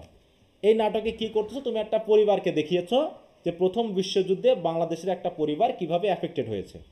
কথা বুঝতে পারছো? এখন প্রথম বিশ্বযুদ্ধ হয়েছে 1914 থেকে 1918 পর্যন্ত, তাই তো? এখন ওই 1914 সালের ঘটনার ভিতরে তুমি যদি এখন আমাদের পরবর্তী যে রাইটাররা এসেছে, মনে করো আমরা যদি বলি পরবর্তী রাইটার কাকে কাকে বলবো, হুমায়ুন আহমেদের কোনো কথা মনে করো তুমি এখন ওই ড্রামার ভিতরে কোনো একটা ক্যারেক্টারের মাধ্যমে দেখালা যে সে ঘরে বসে বসে হুমায়ুন আহমেদের বই পড়তেছিল, তাহলে কি হবে? না স্যার, বুঝতে পারছি। মানে যেহেতু এখন লিখতেছি আমি ড্রামাটা, আমি লিখতেছি এখন, কিন্তু ওটা আমি এখন 1914 সালে লিখতেছি। আমার খেয়াল নাই হুমায়ুন আহমেদের কোন টাইমের, কিন্তু হুমায়ুন আহমেদের একটা বই আমার পড়া আছে, ওর কিছু কিছু কথা আমি হয়তো একটা ক্যারেক্টারের মুখে আনাবো। এখন তার জন্য করেছি কি, আমি হুমায়ুন আহমেদের কথা ওই 1914 সালে ওই সময় বলা শুরু করে দিয়েছি। তাহলে তো হবে না। তার মানে তিনি ওটা কেয়ারফুল ছিলেন না, ওটা হয়ে গেছে আর কি, টাইমের সাথে মেলেনি। এই তাই বলছে, দেখো তাই বলছে we need not wonder to find, যে আমাদের এটা পেয়ে অবাক হওয়ার কোনো কারণ নেই যে হেক্টর কোটিং অ্যারিস্টটল, যে হেক্টর অ্যারিস্টটলকে কোট করতেছে। অথচ হেক্টর অ্যারিস্টটলের আগেই আসছে, ঠিক আছে তো? হেক্টর অ্যারিস্টটলের আগেই আসছে, তাহলে অ্যারিস্টটলের কথা হেক্টর কীভাবে কোটেশন করতে পারে? এটা কি হবে বলো? তাই এরকম আমাদের অবাক হওয়ার কিছু নেই যে এরকমটা তিনি ঘটিয়েছেন। তাই বলছি, দেখো, when we see the lovers of Theseus and Hippolyta combined with the Gothic mythology of fairies, মানে তিনি একটা এলিমেন্ট আর একটা এলিমেন্টের সাথে অ্যাড করেছেন। বলছে Shakespeare indeed was not only the violator of chronology, এমনকি তিনি ক্রনোলজিও ভায়োলেট করেছেন। তিনি যে শুধু ক্রনোলজি ভায়োলেট করেছেন তা না, for in the same age Sidney he wanted not the advantage of learning has in is Arcadia confounded the pastoral with the feudal times, তিনি পাস্টোরাল বিষয়কে ফিউডাল টাইমের সাথে মিলে ফেলেছেন। The days of innocence and quiet and security with those of turbulence, violence and adventure, মানে যে এজের মানুষ টার্বুলেন্স ছিল, ভায়োলেন্ট ছিল বা অ্যাডভেঞ্চারাস ছিল, সেই দেশের মানুষের সাথে তিনি আর এক দেশের বা অন্য সময়ের মানুষকে মিলে ফেলেছেন, যে সময়ের মানুষ ইনোসেন্ট ছিল, কোয়াইট ছিল বা সিকিউর ছিল। এরকমটা দেখানো হচ্ছে, তাই তো? তাহলে পাস্টোরাল লাইফ এবং ফিউডাল টাইম, এই দুটো টাইম, পাস্টোরাল লাইফ বা পাস্টোরাল টাইমে যে সময় ছিল সেই সময় মানুষ ইনোসেন্ট ছিল, কোয়াইট ছিল, সিকিউর ছিল। আর যখন ফিউডাল টাইম আসলো তখন মানুষ ভায়োলেন্ট ছিল, কিন্তু দেখা যাচ্ছে দুটা টাইমের ঘটনাগুলো মিলে ফেলেছে। আসলে এগুলো তো ফিউডাল টাইম এটা কি? ফিউডাল টাইমে মানে হচ্ছে জমিদারি প্রথা যখন আসছে, ঠিক আছে তো? ওই যে তোমার আচ্ছা, 12 ভূঁইয়া মিডল আছে, এজ 12 যেটা ভূঁইয়া, ওইটা বলা হয়। হ্যাঁ ঠিক আছে তো? 12 ভূঁইয়া ঘটনা মনে আছে? এক সময় তো ছিল কি, মানুষ এরকম রাজা বাচ্চা ছিল না, নিজের মতো করে কাস্ট ভিত্তিক চলেছে, তারা যার যার মতো শুধু খাওয়া দাওয়া, হ্যাঁ এইটুকুই, এবং সিকিউর লাইফ লিড করার চেষ্টা করেছে। তারপরে আস্তে আস্তে মানুষ ক্ষমতা পুঞ্জীভূত হলো, নেতা তৈরি হলো, ঠিক আছে তো? সবাই সেগুলোকে ক্ষমতার প্রয়োগের মাধ্যমে কমন পিপলদেরকে ডোমিনেট করা শুরু করলো। তো এই দুটা এজের মধ্যে পার্থক্য দেখানো হয়েছে, ঠিক আছে? তার মানে মূল কথা হলো তিনি এক সময়ের ঘটনার সাথে আরেক সময়ের ঘটনা মিলে ফেলেছেন, এটা তার একটা ফল্ট। কি কথা বুঝতে পেরেছো? জি স্যার। এটা কি এমন যে এক দেশের কালচারের সাথে অন্য দেশের কালচার মিলায় ফেলছে? সেটা তো আমি বললামই, সেটা তো আমি একটাই বললাম যে ইংল্যান্ডে বসে তিনি লিখতেছেন রোমান ইতালিয়ান ঘটনা, ডেনমার্কের ঘটনা, হ্যাঁ, শুধু কালচারই না, কথাবার্তা, তারপরে কোনো কোনো সিচুয়েশনকে তিনি মানে এলোমেলো করে অ্যাড করে ফেলেছেন, ঠিক আছে? তাহলে কি উনি মানে নিজের মন মতো লিখছে, এক্স্যাক্টলি ওই ওদের কালচারটা উঠে আসে না? ওগুলো ভাবার তো প্রয়োজন মনে করেননি উনি, ওটা কি ভাবার প্রয়োজন আছে খুব বেশি বলো? আমার না স্যার, ও তো স্বাধীন মতো লিখছে। কারণ কি, আমি যখন একটা ড্রামা বা নাটক লিখবো তখন আমি দেখবো আমার অডিয়েন্স আমার প্লটটা বা কাহিনীটা বুঝতেছে কিনা। কাহিনী বুঝে সে টিচিংটা পালে তো হলো নাকি, কোন সময়ের কোন ঘটনা ওটা আমার জানতে দেওয়ার কি আছে, অত জানতে গ্রহণ করছে, অডিয়েন্স যেভাবে গ্রহণ করছে উনি সেভাবেই প্রেজেন্ট করছে। হ্যাঁ, অতএব আমার অডিয়েন্স তো আর ডাকতে যাচ্ছে না যে এ যে এখন এই ডায়লগটা বললো ও তো হুমায়ুন আহমেদের ডায়লগ, এই কথাই এখানে বললো কেন? আরে হুমায়ুন আহমেদ লিখছে না কে লিখছে সেটা বড় কথা না, সিচুয়েশনের সাথে কথাটা দিয়েছি, তুমি গিলে খাও, এর সাথে বোঝার চেষ্টা করো, ঠিক আছে? ব্যাপারগুলো এইরকম। উনি কি মনোরঞ্জন করে লিখছে? হ্যাঁ, মানে ওটাই তো বলা ওনার হলো। যেরকম মনে হচ্ছে। হ্যাঁ, ওটা তো বলাই হলো যে তার পারপাস কি ছিল। Pleasure দেখো this. এখানে বললো না যে he found himself near the end in view of his reward. তার রিওয়ার্ড কি ছিল? যে মোটামুটি জনগণকে খুশি করতে পারা। আর জনগণ খুশি মানে কি বলো? তার টাকা উঠে যাওয়া নাকি? ব্যাপারটা এরকম না? মানে উনি সাকসেস। তার হ্যাঁ, তার প্লে সাকসেসফুল। তো অতএব আর জনগণ কি খুব শিক্ষিত ছিল? তারাও কি খুব পড়তো যারা ড্রামা দেখতে আসতো? বলো। তারা তো খালি দেখতো, তারা তো পড়তো না। হ্যাঁ, তারা তো আর ওইরকম কোথা থেকে কি আনা হয়েছে সেটা জানার দরকারও নাই। কোথাকার রাজা, কোন দেশের রাজা, কার রাজার সাথে কি মিল আছে অত জানার দরকার নেই। চরিত্র যা আছে তার সাথে মিলিয়ে আমার গল্প কাহিনীটা হলেই হলো। হ্যাঁ, তাই বলছে in is comic scene he is, এটা একটা ঘটনা গেল। এবার বলছে in is comic scene he is seldom very successful when he engage his characters in reciprocation of smartness and contest of sarcasm. মানে এরকম দেখা যাচ্ছে লোকটা হচ্ছে খুব স্মার্ট, কিন্তু কথাবার্তার মধ্যে মনে করে একজন দেখতে লোক খুব ভালো, মানে খুব স্মার্ট, কিন্তু কথাবার্তা যদি এখন এই তোমার টাস্টনের মতো হয়, তাহলে লোকটাকে কি আমরা স্মার্ট বলবো? বলো তো স্মার্ট Yes, sir. হবে? এই যে কয়দিন ফেসবুকে খুব ঘাটতেছে, মানে খুব দেখলাম যে একটা ভাইরাল একটা টপিক, যে বর্তমানে এডলফ খান নাকি একজন আছে না, তাকে নাকি মানে স্মার্ট বা সুদর্শন পুরুষ বলা হয়েছে। তা ওকে যদি সুদর্শন পুরুষ বলে তাহলে তো বিপদ নাকি?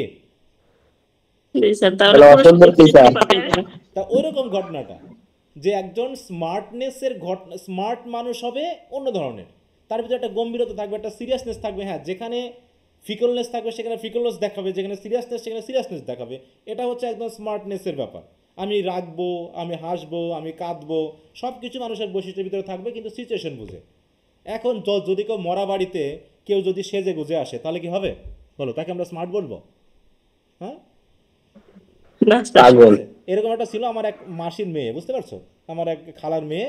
আমার নানা মারা যাওয়ার পর, আমার নানা মারা গেছে, আমরা সবাই গেছি। নানি মারা যাওয়া, আমি তো নানার সময় ছোটো ছিলাম। নানি মারা যাওয়ার পর সবাই গেছি। ও আবার দেখতেছি কি সাজে গুজে, মনে করো যে লিপস্টিক এটা ওটা দিয়ে খুব সুন্দর সুন্দর ড্রেস পরে সে আসছে ওই মরা বাড়িতে। তাহলে কি মিলল? তার সৌন্দর্য জায়গায় খাটবে বলো? বরং সবাই ওকে তো ঠাট্টা করবে। তাই সেটাই বলা হচ্ছে যে স্মার্টনেসের সাথে তিনি স্যারকাজমকে মিলিয়ে ফেলেছেন, রিসিপ্রোকেট করে ফেলেছেন। বলছে দেয়ার জেস্ট আর কমনলি গ্রস। হ্যাঁ, তারা ঠাট্টা মস্করা করেছে কিন্তু অতিমাত্রায় গ্রস হয়ে গেছে। বিশেষ করে খেয়াল করো তোমার যে ওই টাস্টন যে কথাবার্তাগুলো আমরা অ্যাজ ইউ লাইক ইটে পড়ছিলাম, অত ঠাট্টা মস্করার আমার দরকার আছে বলো তো? বলো, অনেক ক্ষেত্রে বোরিং হয়ে গেছে। অতিমাত্রায় সিরিয়াস জিনিসও বোরিং, অতিমাত্রায় হালকা জিনিসও বোরিং। দুটার মধ্যে তো একটা প্রপোর্শনের ব্যাপার থাকতে হবে। তারপর দেয়ার জেস্ট আর কমনলি গ্রস, দেয়ার প্লেজেন্ট্রির লাইসেন্স আছে, এবং যেটা নিয়ে তারা প্লেজেন্ট্রি দেখাতে চেয়েছে সেটা হচ্ছে অনেকটা সেন্সুয়ালিতে ভরা। নাইদার হিজ জেন্টেলম্যান নর his ladies have much delicacy. যে বললাম তার জেন্টেলম্যানগুলোও যে খুব ডেলিকেট তা না, আবার দেখা যাচ্ছে জেন্টেলম্যান এবং লেডিগুলোও না, ডেলিকেসি নেই তাদের ভিতর যেন। Nor are sufficiently distinguish from his clown by appearance of refined manner. মানে ক্লাউন এবং জেন্টেলম্যানের মধ্যে যেন কোনো পার্থক্য নাই, সবে একরকম হয়ে গেছে। ঠিক আছে তো? এখন রোজালিন সে তো মোটামুটি রাজার মেয়ে নাকি, এটা ডিউকের মেয়ে, তার ভিতরে কি ওই বেশি পরিমাণে ভাড়ামি থাকলে পছন্দ হবে বলো? বেশি হবে? হবে না তো। যেমন অরল্যান্ডোকে আমরা হিরো হিসাবে দেখতে গিয়ে যে অবস্থায় ওকে উপস্থাপন করা হয়েছে, অতিমাত্রায় গ্রস হয়ে গেছে না বলো তো? হ্যাঁ বলো, তাকে কি একদম হিরো হিসাবে মানানো যাচ্ছে ওই জায়গায় একজন হিরো? তার ভিতরে একটা ক্লাউনি ব্যাপার চলে আসছে। হ্যাঁ, এটা মানে যেন ক্লাউনের মতো লাগতেছে তাকে।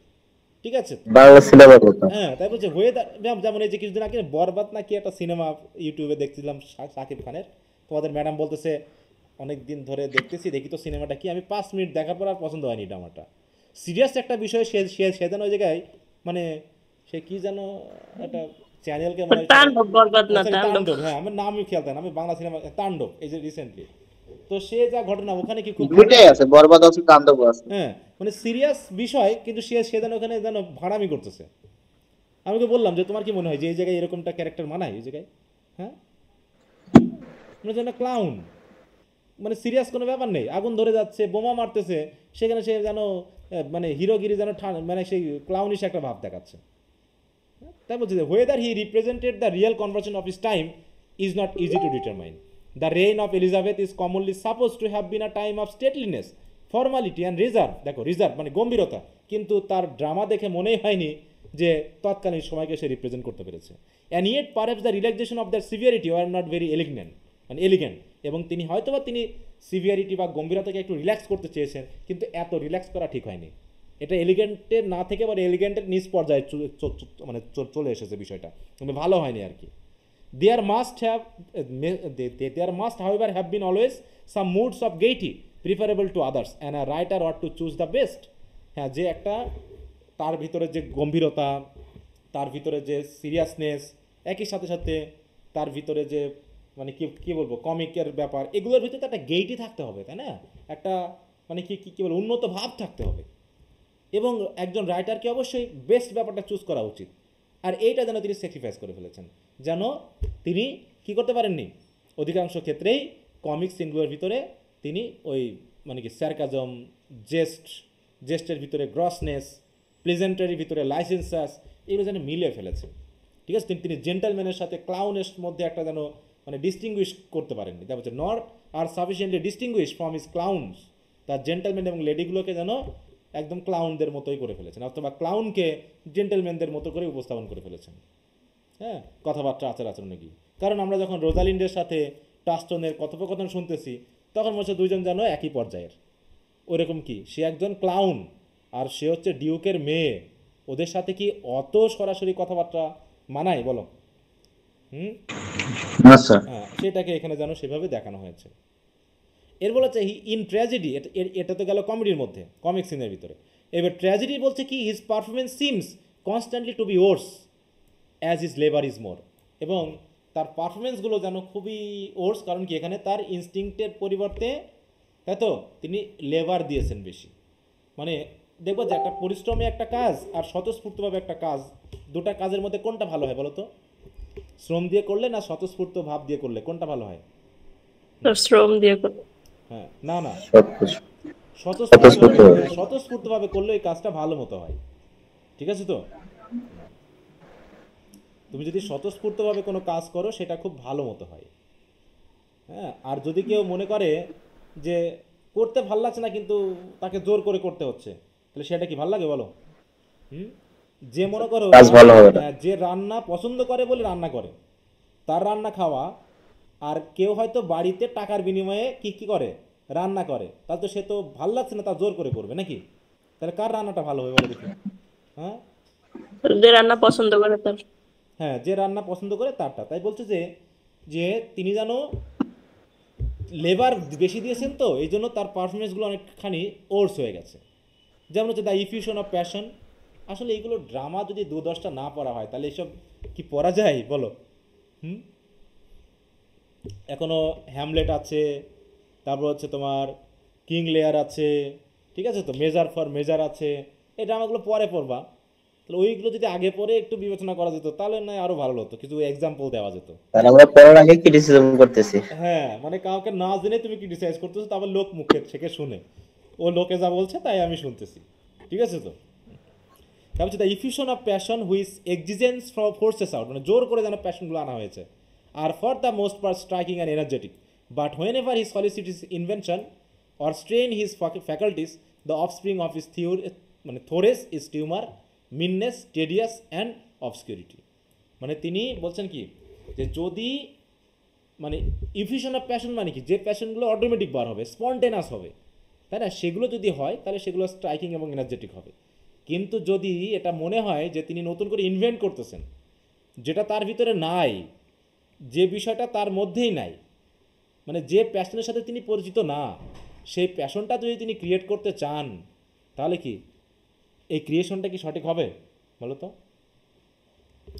হবে বলো?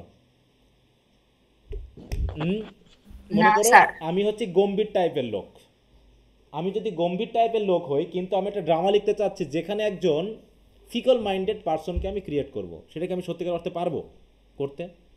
সেটা করতে হলেও আমাকে দেখো জোর করে করতে হচ্ছে, কারণ আমি তো ওর সাথে পরিচিত না, ওই জিনিসটার সাথে যেহেতু পরিচিত না, ওই জন্য যতটুকু আমি দেওয়ার চেষ্টা করছি সেটা হয়ে গেছে মিন। টিউমার মানে কি, অসুস্থ প্রকৃতির। টেডিয়াস মানে কি, মানে হচ্ছে বোরিং টাইপের। ঠিক আছে, অবসকিউরিটি মানে কি, যেটা দিয়ে আমরা ক্লিয়ার না, আনক্লিয়ার, মানে তিনি দিতে চেয়েছেন কিন্তু দিতে গিয়ে সেটা জটিল হয়ে গেছে, কারণ সেটার সাথে তিনি পরিচিত না, তাই তো? কারণ প্যাশনগুলো তো পরিচিত হলেই স্পন্টেনিয়াসলি আসে, জোর করে তো আর প্যাশন ক্রিয়েট করা যায় না, যায়? তাহলে এটা হচ্ছে তার একটা ফল্ট। এরপর হচ্ছে in narration he affects are disproportionate pomp of diction. হ্যাঁ, তিনি আবার ডিকশন চয়েস করেছেন, সেটা হচ্ছে ডিসপ্রপোর্শনেট পম্প, মানে যে চরিত্রের যে ধরনের কথাবার্তা দরকার সেই চরিত্রের সাথে সেই ধরনের কথাবার্তা তিনি দেননি। যেমন টাস্টনের সাথে তিনি হাই লেভেলের ওয়ার্ড ইউজ করেছেন, ডিসপ্রপোর্শনেট হয়ে গেছে, এবং এই কারণে কি হচ্ছে, অরিসাম ট্রেন অফ সার্কামলোকিউশন। সার্কামলোকিউশন মানে হচ্ছে ঘুরিয়ে ফিরিয়ে কোনো কিছু বলা, তাই তো? ওই যে বিশেষ করে অ্যাজ ইউ লাইক ইটে গিয়ে বিশেষ করে যখনই টাস্টনের কথা আসতেছে আমরা কি এনজয় করতেছিলাম আসলে? বলো, টাস্টন এবং রোজালিন্ডের কথা যখন আসতেছিল, প্যাঁচানো না স্যার, অনেক স্যার বোরিং ছোট dialogue লাগতেছিল। ছিল। লাগতেছিল, মানে অরিসাম হয়ে যাচ্ছে। হ্যাঁ, তার যে ধারাবাহিকতা, তার ট্রেনটা যেন কেমন জানি ঘুরিয়ে ফিরিয়ে বলার কারণে অরিসাম হচ্ছে। And tell the incident imperfectly in many words which might have been plainly delivered in few. যেগুলো অল্প কথায় সুন্দর করে বলা যেত সেগুলো তিনি এমনভাবে ঘুরিয়ে পেঁচিয়ে অনেক ওয়ার্ড দিয়ে বলছেন যেগুলো ইমপারফেক্ট হয়ে গেছে। ঠিক আছে? Narration in dramatic poetry is naturally tedious. তাহলে ড্রামাটিক পোয়েট্রিতে যদি তিনি ন্যারেশনটা ঘুরিয়ে ফিরিয়ে বেশি মাত্রায় বলতে যান, সেটা আসলে বোরিং হবে। And it is unanimate and inactive. এটা মানুষের কাছে খুব আকর্ষণীয় হবে না। And obstruct the progress of the action. এই কারণে অ্যাকশনের প্রোগ্রেসটা অটোমেটিক অবস্ট্রাক্ট হচ্ছে, সেটা অডিয়েন্সরা এনজয় করছে না। It should therefore always be rapid and enlivened by frequent interruption. অতএব বেশি পরিমাণে ওয়ার্ড না দিয়ে আমরা এটাকে র্যাপিড এবং এনলিভেন্ট করতে পারতাম, দ্রুত করতে পারতাম সিচুয়েশনটা। যেমন অ্যাজ ইউ লাইক ইট পড়তে গিয়ে, বিশেষ করে আবার যেটা বললাম মার্চেন্ট অফ ভেনিস পড়তে গিয়ে, এই শেষের দিকের কাহিনীটা এমনভাবে পেঁচিয়ে পুচিয়ে বলা হয়েছে, এই তাই তো রিং যে ব্যাপারটা, সেটা কেমন জানি মনে হচ্ছে যেন ভালো লাগেনি আমার কাছে। আর শেক্সপিয়ারের ওই টাস্টনের সাথে বা হচ্ছে তোমার ওই জ্যাক্সের সাথে যে ঘুরিয়ে ফিরিয়ে যে কথাবার্তাগুলো, ওইগুলো সরাসরি না বলে বিভিন্ন ধরনের ওয়ার্ড, বিভিন্ন ধরনের সিমিলি মেটাফর ইউজ করে মোটামুটি একদম বোরিং করে ফেলেছে। অতএব Shakespeare found it an encumbrance instead of lightening it by brevity. তাহলে সংক্ষিপ্ত করার মাধ্যমে এটাকে হালকা না করে তিনি ঘুরিয়ে ফিরিয়ে আরও বেশি বোরিং করে ফেলেছেন। Endeavour to recommend it by dignity and splendour. তিনি চেয়েছেন কি করার, এটাকে আরও বেশি ডিগনিফাইড এবং স্প্লেন্ডারাস করার জন্য, তাই তো, স্প্লেন্ডারাস করার জন্য। অতএব করতে গিয়ে এগুলো এনকাম্বারাস হয়ে গেছে, মানে কি বাধাযুক্ত হয়ে গেছে, তার বিষয়টি এনজয়েবল হয়নি। এগুলো হচ্ছে তার ফল্ট। তাহলে ফল্ট তো বেশি হয়ে যাচ্ছে নাকি? হ্যাঁ, যেভাবে ফল্ট দেখাচ্ছেন উনি। স্যার এত এত ফল্ট দেখে মনে হচ্ছে ভালো কিছুই করে নাই, আগে যা ভালো করছিল সব ভুলে গেছি। এর মধ্যে দেখো হিজ ডিক্লামেশন অর সেম আটটা ধরে বলে দিছি। এবং অনেক দেখো বলছে হিজ, ওই যে বলছে না যে অনেক সময় তার মেরিটগুলোকে অবস্কিউর করে দিবে। His declamation and set speeches are commonly cold and weak, for his power was the power of nature and when he endeavoured. তাহলে তার পাওয়ার, তার ড্রামাটিক পাওয়ারটা হচ্ছে ন্যাচারাল পাওয়ার, কিন্তু যখন তিনি চেষ্টা করতে গেছেন like other tragic writers to catch opportunity of amplification and instead of inquiring what the occasion demand, occasion যেটা ডিমান্ড করে সেটাকে তিনি জোর করে অন্য কিছু দিতে গেছেন। এই দিতে গিয়ে to show how much his stories of knowledge could supply he seldom escape without the pity and resentment of his leader, মানে রিডার। তাই বলছে যে এখানে তিনি অন্যান্য ট্র্যাজিক রাইটার যারা আসলে ট্র্যাজেডি লেখে, যাদের মেন্টালিটি ট্র্যাজিক টাইপের, তারা মোটামুটি এন্ডেভার কম করেছে, চেষ্টা কম করেছে, লেবার কম দিয়েছে, তারা মোটামুটি ওইগুলোকে সুন্দরভাবে অপরচুনিটি দিয়ে ওগুলোকে সুন্দর করে উপস্থাপন করতে পেরেছেন। কিন্তু তিনি তার অকেশন যেটা ডিমান্ড করে সেটাকে তিনি ইনকোয়ার করতে হয়েছে। ইনকোয়ার করতে গিয়ে তিনি হয়তো নলেজ দিতে পেরেছেন অনেক কিছু, কিন্তু তার যে সিচুয়েশনটা, তার যে ডায়ালগ, সেগুলো আকর্ষণীয় করতে পারেনি, বরং রিডার আরও বেশি রেগে গেছে। দেখো যে রেজেন্টমেন্ট অফ হিজ রিডারও অনেক সময় এতে রাগ পোষণ করেছে, বিদ্বেষ পোষণ করেছে, ধর ভালো লাগছে না, এরকম একটা হয়ে গেছে। তা হচ্ছে it is incident to him to be now and then entangled with an আনওয়াইডলি sentiment which he can not well express. এবং বলছে মাঝে মাঝে কিছু কিছু ইনসিডেন্টে তিনি এমন কিছু সেন্টিমেন্ট দেখিয়েছেন যেটাকে তিনি ঠিকমতো প্রকাশও করতে পারেননি। অ্যান্ড উইল নট রিজেক্ট, মানে তিনি প্রকাশও করতে পারছেন না, আবার রিজেক্টও করতে পারছেন না, মানে এটা এখানে অ্যাড করতে হবে কিন্তু তিনি সঠিকভাবে অ্যাডও করতে পারছেন না। And he struggle with it a while, এই জন্য তিনি স্ট্রাগল করেছেন, মানে তিনি এমনভাবে লিখছেন যেন রিডার নিজেই বুঝতে পারছেন যেন তিনিই ক্লিয়ার না, তো তার রিডারদেরকে তিনি কীভাবে বোঝাতে পারবেন? যেমন একজন টিচার যদি নিজেই ক্লিয়ার না হয়, সে কীভাবে আরেকজন স্টুডেন্টকে ক্লিয়ার করবে? বিষয়টা করতে পারবে বলো? হ্যাঁ, এখন ক্লিয়ার করতে হলে তাকে তো অনেক এক্সাম্পল দিয়ে বোঝাতে হবে, শুধু মানে একটা জিনিস পড়ে গেলে তো হচ্ছে না, তাহলে ঠিক সেই ব্যাপারটা যে তিনি নিজেই বিষয়টাকে ওয়েল এক্সপ্রেস করতে পারেননি, তাহলে একজন রিডার কীভাবে বুঝবে? তাই বলছে if it continue stubborn comprises it in word such as occur, মানে যেমনটা ঘটছে তেমন যদি তিনি এটাকে ওয়ার্ডের মাধ্যমে কম্প্রাইজ করতে না পারেন, and leave it to be disentangled, হ্যাঁ, and evolved by those who have more leisure to bestow upon it. দেখো বলছে কি ইফ ইট কন্টিনিউ স্টাবর্ন, মানে জোর করে যদি চেষ্টা করা হয়, মানে যেমনটা ঘটেছে তেমনভাবে উপস্থাপন করতে পারছে না, কিন্তু সেটাকে উপস্থাপন করতেই হবে, করতে গিয়ে তিনি ওয়ার্ড টোয়ার্ড দিয়ে এমনভাবে স্টাবর্নলি সেটাকে রিপ্রেজেন্ট করতে গেছেন, লিড মানে কী হয়ে গেছে ওটা পুরো মানে ভালো মতো উপস্থাপন হয়নি। বরং এটা যদি লিজারলি উপস্থাপন করা যেত, স্পন্টেনিয়াসলি উপস্থাপন করা যেত, তাহলে হয়তো বা সেটাকে ভালো মতো বলছে লিভ ইট টু বি এন ডিজিং, মানে তিনি সময়টা রেখে দিতে পারতেন। মানে এমন না যে কিছু কাজ করতে গিয়ে আমাদের মন ভালো না থাকলে ওই কাজটা আমরা ঠিকমতো করতে পারি না, কিন্তু অন্য সময় আমরা যদি স্বতঃস্ফূর্তভাবে কাজটা পরে করি দেখা যায় কাজটা ভালো মতোই হচ্ছে, হয় না? এরকম কোনো বই পড়তে গেলেও বা কোনো কোশ্চেন আনসার পড়তে দেখে একসময় মাথায় কাজ করছে না, আর ভালো লাগছে না পড়তে, এরকমটা হয় না? এখন তার পড়তে ভালো লাগছে না। এখন যদি ওই সময় তুমি জোর করে পড়ো তাহলে কি পড়াটা কি ঠিকমতো হবে বলো তো? না স্যার। হ্যাঁ, তাহলে তোমাকে কিছু সময়ের জন্য ছেড়ে রাখতে হবে যে আমি ওটা পরে করব। তাই বলছে যে যদি এটাকে লিজারের সময় আমরা করতাম, অবসর সময়টা দিয়ে, মানে যখন আর আমার মাথায় কোনো চাপ নেই, সেই সময়ে যদি আমি আবার ওটাকে করতে চাইতাম তাহলে ওটা আর ভালো মতো উপস্থাপন করা যেত। কিন্তু স্টাবর্নলি এখনই করতে হবে, করেই ছাড়তে হবে, দেখাচ্ছে মাথায় ওয়ার্ড আসতেছে না, তারপর জোর করে দিচ্ছি, এইভাবে করার কারণে জিনিসটা দেখা যাচ্ছে যে ভালো মতো হয়নি, অতএব এক্সপ্রেসই করা যায়নি। এরপর কী বলছে, not that always where the language is intricate the thought is subtle, এমন না যে যে সবসময় এমনটাই হয়েছে যে ল্যাঙ্গুয়েজ জটিল কিন্তু থটটা খুব সূক্ষ্ম, এমনটা সবসময় না যে তিনি জটিল করে ল্যাঙ্গুয়েজ দিয়েছেন মানে থটটা খুব সুন্দর উপস্থাপন করতে পেরেছেন, তা না। Or the image always great where the line is bulky, অথবা এমনও হয়েছে যে তিনি ওয়ার্ডগুলো হয়তো খুব নর্মাল ইউজ করেছেন কিন্তু ইমেজটা কিন্তু খুব সুন্দর এসেছে, আবার কোনো জায়গাতে হাই ল্যাঙ্গুয়েজ ইউজ করেছে কিন্তু থটটা দেখা যাচ্ছে একদম লো হয়ে গেছে। এরকম the quality of words two things is very often neglected, তার মানে হলো কি যে এইগুলোকে রিপ্রেজেন্ট করতে গিয়ে তিনি এমন ধরনের কোয়ালিটিফুল ওয়ার্ড ইউজ করেছেন যেগুলো আসলে এই থিংসের সাথে যায় না। And trivial sentiment and vulgar ideas disappoint the attention, আর এইভাবে যদি ট্রিভিয়াল সেন্টিমেন্ট ভালগার আইডিয়াগুলোকে আমরা ওই রকম জটিল ল্যাঙ্গুয়েজ দিয়ে উপস্থাপন করি তাহলে অবশ্যই এটা আমাদের অ্যাটেনশনকে ডিসঅ্যাপয়েন্ট করবেই, রিডার এটাকে পছন্দ করবে না। ঠিক আছে, to which they are recommended by sonorous epithets and swelling figures. ঠিক অনেকটা ওই জটিল যদি আমরা ফিগার অফ স্পিচ ইউজ করি, জটিল জটিল ধরনের যদি কনসেপ্ট মেটাফোর ইউজ করি তাহলে সেটা কি আমাদের কাছে খুব আকর্ষণীয় মনে হয়? আমাদের কি পড়তে ভালো লাগে বলো তো? ভালো লাগবে সেটা পড়তে যদি মাথায় ঢুকবে না স্যার। মানে অতিমাত্রায় যদি ফিগারেটিভ ল্যাঙ্গুয়েজ ইউজ করা হয়, অতিমাত্রায় যদি এপিটাপ ইউজ করা হয়, অতিমাত্রায় যদি আমরা এমন কিছু রেফারেন্স দিই যে রেফারেন্সগুলো আমরা নিজেরাই বুঝি না, তাহলে অটোমেটিক সে বিষয়টা আমাদের কাছে ভালো লাগবে না। যেমন আমরা রোজালিন্ডের এবং ওই যে তোমার দেখো রোজালিন্ড আর সিলিয়া, হ্যাঁ আমার শুধু অ্যালেনা মনে পড়তেছে। হ্যাঁ, রোজালিন্ড এবং সিলিয়ার কথোপকথনে ওই যে বিভিন্ন ধরনের গডেসের যে রেফারেন্স নিয়ে আসতেছিল, তাতে লাভ বা হচ্ছে বিয়ে, এই কথাগুলো বলতে গিয়ে ওটা কি আমাদের কাছে খুব এনজয়েবল মনে হচ্ছে যদি আমরা ওই বিষয়গুলো ঠিকমতো না বুঝি বলো? না, ওগুলো মানে অ্যাটেনশন মানে ডিসঅ্যাপয়েন্ট ফিল করতে হবে, কি পড়তে গিয়ে কি পড়ছি ভালো লাগছে না, এরকম মনে হবে। তাই এইভাবে তিনি দেখিয়েছেন, বলছে but the admirers of this great poet have most reason to complain when he approaches nearest to his highest excellence. কিন্তু বলছে কি the admirers of this great poet, কিন্তু এই শেক্সপিয়ারেরও তো অ্যাডমায়ার্স আছে নাকি, তাদেরও অন্তত have most reason to complain, তারাও দেখাচ্ছে কমপ্লেন করতেছে কখন, when he approaches nearest to his high excellence, মানে তিনি এক্সিলেন্সের কাছে প্রায় পৌঁছে গেছেন, মানে খুব ভালো হচ্ছে খুব ভালো হচ্ছে, ব্যাপারটা ভালো হতে করতে করতে গোলের কাছে গিয়ে গোল মিস।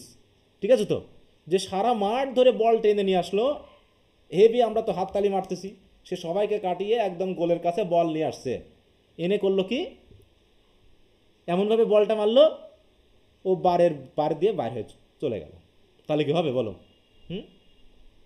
তাহলে আমরা কি তাকে ভালো প্লেয়ার বলবো যদি গোল না করতে পারে? যতই সে মাঠে যতই খেলুক না কেন, যদি গোল না হয় খেলা কি ভালো হবে বলো? হ্যাঁ, তো সেটাই বলা হয়েছে যেখানে যে তার যারা অ্যাডমায়ার আছে তারাও মোটামুটি কমপ্লেন করছে যে তিনি নিয়ারেস্টে চলে গেছেন হাই এক্সিলেন্সের and seems fully resolve to sink them in rejection, দিয়ে হঠাৎ করে তারা রিজেক্ট হয়ে গেল। এটা হইলো, আর তো এরমটা করা যেতে পারতো।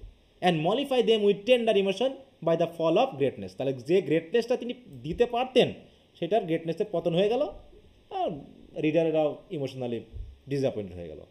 Danger of innocence and the মানে ক্রসেস অফ লাভ, দ্যাটস লাভে গিয়েও সেটা মেলানো যাচ্ছে না, ঠিক আছে? তাই যেমন আমরা অ্যাজ ইউ লাইক ইট পড়তে গিয়ে ওখানে যদি একটু মারামারি ফাটাফাটি কিছু একটা হতো, জব বন্ধ হলে ভালো লাগতো না বলতো?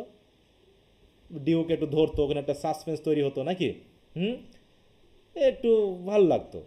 কিন্তু কেমন জানি বনে গিয়েই খেলাটা যেন কেমন, মানে সেই মানে কি বলবো, প্রথম দিকে যে শুরু হলো একটা ট্র্যাজিক ইনসিডেন্ট দিয়ে যে শুরু হলো, ওদিকে অলিভার রেগে আছে, অরল্যান্ডোকে পাইলে মেরে ফেলবো নাকি, এদিকে ফ্রেডরিক গেছে, তার মেয়ে পালিয়েছে, তো ওইজনকে ধরে পাইলে মেরে ফেলবো, এরকম একটা সাসপেন্স আমাদের ভিতর ছিল যে কিছু একটা ঘটবে নাকি।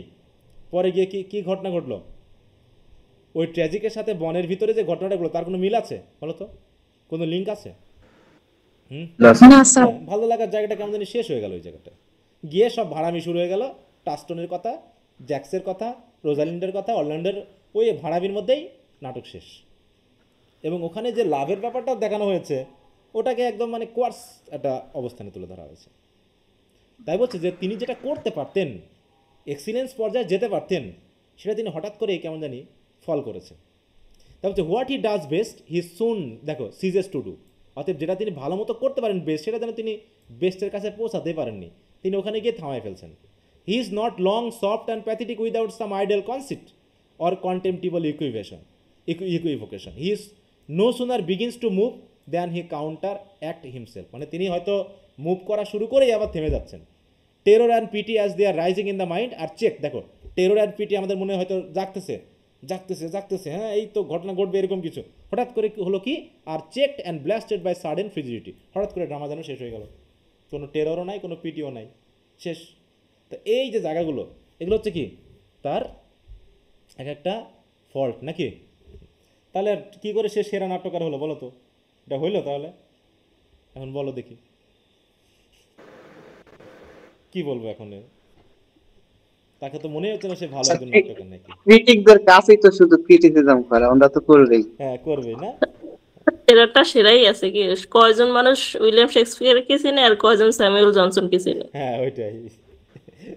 অত তুমি গালাগালি যাই করো নাকি, খ্যাতি যার সে খ্যাতির চূড়ায় তার পৌঁছেই খ্যাতি যাবে। হয়ে গেছে, তার খ্যাতি থাকবেই। হ্যাঁ আচ্ছা,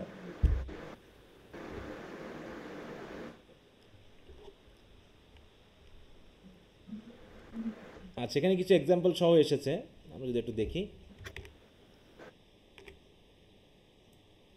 না আসছে না, এক পাশে শুধু ইয়া দেখতেছি।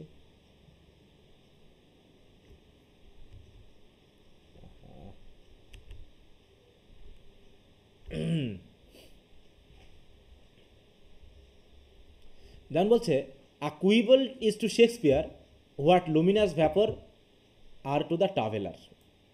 হ্যাঁ দেখো কুইবল বলতে কী বোঝানো হচ্ছে এখানে, দেখো এখানে বলছেন, দেখো কুইবল মানে কি, মানে একই কথাকে ঘুরিয়ে ফেরে। পান মনে আছে, পান বলতে কি কি বোঝায় পড়ছিলাম আমরা? Word play. পান মানে কি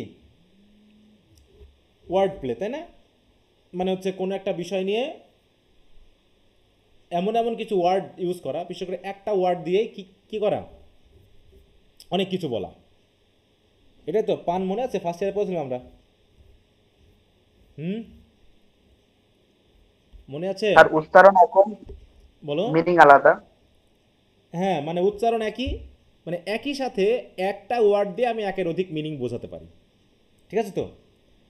এইটাকে বলা হচ্ছে পান বা কুইবল। তাই বলছে কুইবল ইজ টু শেক্সপিয়ার, মানে শেক্সপিয়ারের কাছে কুইবলটা খুবই আকর্ষণীয়, যেমনটা ঠিক luminous vapour are to the traveller. Luminous vapour are to the traveller মানে কি, যারা ট্রাভেলার হয় তারা নতুন কিছু দেখলেই সেটার প্রতি আকর্ষিত হয়, ঠিক আছে তো? তাই বলছে লুমিনাস মানে কি খুবই আলোক উজ্জ্বল, ভ্যাপর হয়তো কোথাও আসতেছে, মনে করো তুমি রাতের বেলায় ট্রাভেল করতেছো, ঠিক আছে তো? বা এমন একটা অপরিচিত জায়গায় ট্রাভেল করতেছো যেন জনশূন্য, কোনো মানুষ টানুষ নাই, কিন্তু হঠাৎ করে দেখা গেল একটা জায়গা থেকে ভ্যাপর উঠতেছে বা বাষ্প উঠতেছে বা হচ্ছে ধোঁয়া উঠতেছে, তখন ট্রাভেলারের কেমন লাগবে? ওটা মনে হবে না যে নিশ্চয়ই এখানে কোনো মানুষ বসবাস করছে? অতএব তার ভিতর যে একটা অনিশ্চয়তা কাজ করছিল যে মানুষ আছে কি না, এখানে ভয়ের জায়গা আছে কিনা, মানুষ বসবাস করতে পারছে কিনা, এরকম জায়গা নিশ্চয়ই সেখানে থাকবে না। ঠিক তাই বলছে লুমিনাস ভ্যাপর যেমন একজন ট্রাভেলারের কাছে খুব আকর্ষণীয়, এটা সে সহজে মানে কি বলবো ছাড়তে পারে না, ওটা সে দেখবেই। তাই বলছে he follows it at all adventures, যত অ্যাডভেঞ্চার থাকবে এটা সে দেখবেই। ঠিক শেক্সপিয়ারের ক্ষেত্রেও এই ওয়ার্ড প্লেটাও ঠিক এরকম, হ্যাঁ, সে ওটা করবেই। It is sure to lead him out of his way and sure to engulf him in the মায়ার। হয়তো বা লুমিনাস ভ্যাপর দেখে ট্রাভেলার যাচ্ছে, হতে পারে যে এদিকে গেলে পারে তার রাস্তা ভুল হয়ে যাবে, আর নাই হতে পারে সে হয়তো জলাভূমির মধ্যে পড়বে, তারপরও সে যাবেই। ঠিক ওইরকমভাবে ওই শেক্সপিয়ারের তাই অবস্থা, ওয়ার্ড প্লেটা দেখলেই যেন তার মাথা ঠিক থাকে না, সেটা সে ওটা করবেই। বলছে it has some malignant power over his mind. অতএব এই কুইবলটা এমনভাবে তার মনের ভিতরে একটা ক্ষমতা তৈরি করে, অ্যান্ড ইটস ফ্যাসিনেশন আর ইরেসিস্টিবল, যেটাকে সে সহজে রেসিস্ট করতে পারে না। এর যে আকর্ষণটা, মানে এই ওয়ার্ড প্লেটা প্রতি তার খুব আকর্ষণ, সে এটা করবেই, মানে একটা জটিল পরিস্থিতি তৈরি করে ফেলবে। অনেক মানুষ আছে না যারা খুব জটিল করে কথা বলে, সিম্পল কথা বলতে পারে না, খুব জটিল করে বলে, ঠিক আছে? মানে সিম্পলি বললে যে বিষয়টা বোঝা যায়, ওরা আবার ঘুচিয়ে পেঁচিয়ে এমনভাবে বলে যে বিষয়টা জটিল হয়ে যায়। তো এই জন্য বলছে যে whatever be the dignity or profundity of his disquisitions whether he be enlarging knowledge or exalting affection, মানে সেই কথোপকথনের মানে সেই ওয়ার্ড প্লের মাধ্যম দিয়ে সে কি আমাদের জ্ঞান বৃদ্ধি করছে নাকি আমাদের অ্যাফেকশনটাকে এক্সাল্ট করতেছে, সেটা বড় কথা না। Whether he be amusing attention with incident, সে কি আসলে কোনো ইনসিডেন্ট বর্ণনা করার মাধ্যম দিয়ে আমাদেরকে অ্যামিউজিং করতেছে, or enchanting in it suspense, নাকি সে সাসপেন্স তৈরি করার মাধ্যমে আমাদেরকে এনচেইনিং করতেছে, আমাদেরকে আবদ্ধ করতেছে। সে যে কাজের জন্যই হোক না কেন, let but a quibble spring up before him, সে যে আলোচনায় করতে যাক, সে যে ডায়লগে দিতে যাক, ওই কুইবল তার সামনে এসে হাজির হবে। And he leaves his work unfinished, আর ওয়ার্ড প্লে করতে গিয়ে ওয়ার্ডগুলো জড়িয়ে পেঁচিয়ে বলতে গিয়ে এমন একটা পর্যায়ে নিয়ে আসে যেন তার কাজগুলো ফিনিশড হয় না, তাহলে কী বলবো, একটা ইনকমপ্লিট অবস্থায় চলে যায় এবং রিডারদের ক্ষেত্রে তাহলে কি এটা আন্ডারস্ট্যান্ডেবল হয় না। তাই বলছে দেখো, a quibble is the golden apple for he always turn aside from his career or stop from his elevation. অর্থাৎ কুইবলটাকে সে এত বেশি পছন্দ করে, এটা যেন একটা গোল্ডেন অ্যাপেলের মতো, নাকি? গোল্ডেন অ্যাপেলের কথা মনে আছে? বলো। গোল্ডেন অ্যাপেলের কথা মনে আছে? আছে স্যার, গ্রিক মিথোলজিতে যে কি করেছিল যে তার একজন প্রিয় ওয়াইফকে বাদ দিয়ে করলো কি, সে হেলেনের কাছে চলে গেল, এবং সেটা কি দাঁড়ালো বিষয়টা, বলো? একটা যুদ্ধ সৃষ্টি করলো, তাই না? তো এরকম বলছে তার একটা আকর্ষণীয় বিষয়, এর জন্য তিনি ক্যারিয়ার, এর জন্য তিনি মানে কি বলবো, তার যে উচ্চমার্গীয় চিন্তা ভাবনা সব কিছুকে তিনি ধ্বংস করে দিতে পারেন। বলছে a quibble poor but barren as it is gave him such delight that he was content to purchase it by the sacrifice of reason, property and truth. হ্যাঁ, যে কুইবলটাকে এত বেশি পছন্দ করে তিনি যে এটাকে মানে এটাকে গ্রহণ করতে গিয়ে তিনি তার রিজন, প্রপার্টি, যুক্তি, সত্য সব কিছুকে তিনি স্যাক্রিফাইস করে দিতে পারেন। তাই বলছে a quibble was to him the fatal Cleopatra for which he lost the world and was content to lose it. তাহলে কুইবলটা ছিল কি ওই ক্লিওপ্যাট্রার মতো, যে ক্লিওপ্যাট্রাকে অ্যান্টোনিও পেতে গিয়ে পুরো পৃথিবীটাকে সে কী করে ফেললো, হারিয়ে ফেললো। অথচ এই পৃথিবীটাকে হারিয়ে সে সন্তুষ্ট ছিল যে এই কারণেই যে অন্তত সে ক্লিওপ্যাট্রাকে তো পেয়েছে। ঠিক অনেকটা ডক্টর ফাস্টাসের হেলেনকে পাওয়ার মতো, নাকি? বুঝতে পেরেছেন? স্যার ক্লিওপেট্রা কোন ড্রামার ক্যারেক্টার? অ্যান্টোনিও অ্যান্ড ক্লিওপ্যাট্রা, ওটা তো তোমরা পড়োনি, ওই জন্য তো বললাম যে সেকেন্ড ইয়ারে পড়ছিলাম একটা কোশ্চেনে। কিসে? হিস্ট্রিতে। হ্যাঁ, অ্যান্টোনিও ক্লিওপ্যাট্রা, ওটা তো ড্রামা, শেক্সপিয়ারের ড্রামা। ক্লিওপেট্রা ওই ক্যারেক্টারটা পড়া হয়েছিল আপনি অ্যাজ ইউ লাইক এটা ওখানে, ওয়ে অফ লাভ না কি যেন একটা। ও আচ্ছা, ওটা তো ওই ড্রামা থেকে উপস্থাপন করা হয়েছে। হ্যাঁ, ড্রামাতে বিউটি উল্লেখ করতে গিয়ে বিউটি বলতে গিয়ে আলোচনা করেছিলাম, ওটা তো অ্যাজ ইউ লাইক ইটের মধ্যে, কিন্তু অ্যান্টোনিও ক্লিওপ্যাট্রা একটা ড্রামায় তো আছে। ঠিক আছে, দেখি গুগলে আসে কিনা। আমি তো গুগল নিয়ে খুব বিপদে পড়ে গেলাম, বেশ সুন্দর করে দেওয়া যেত। স্যার সেই ড্রামাটার নাম হিস্ট্রিতে পড়ছিলাম তো আমরা। সেটাই তো বলছি, এই যে অ্যান্টোনিও এন্ড ক্লিওপাট্রা, এই যে এবার আসছে, এই যে, ঠিক আছে। যে এই ক্লিওপাট্রার প্রেমে পড়ে অ্যান্টনি পুরো তার রাজ্যায় হারালো, ঠিক আছে তো। এই যে দ্য ট্র্যাজেডি অফ অ্যান্টনি, বুঝতে পেরেছ?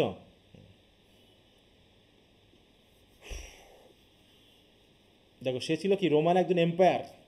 The tragedy is mainly set in Roman Republic. দেখো এটাও আবার রোমের, শেক্সপিয়ার লিখতেছে ইংল্যান্ডে বসে রোমের সম্রাটের কাহিনী, বুঝতে পেরেছ?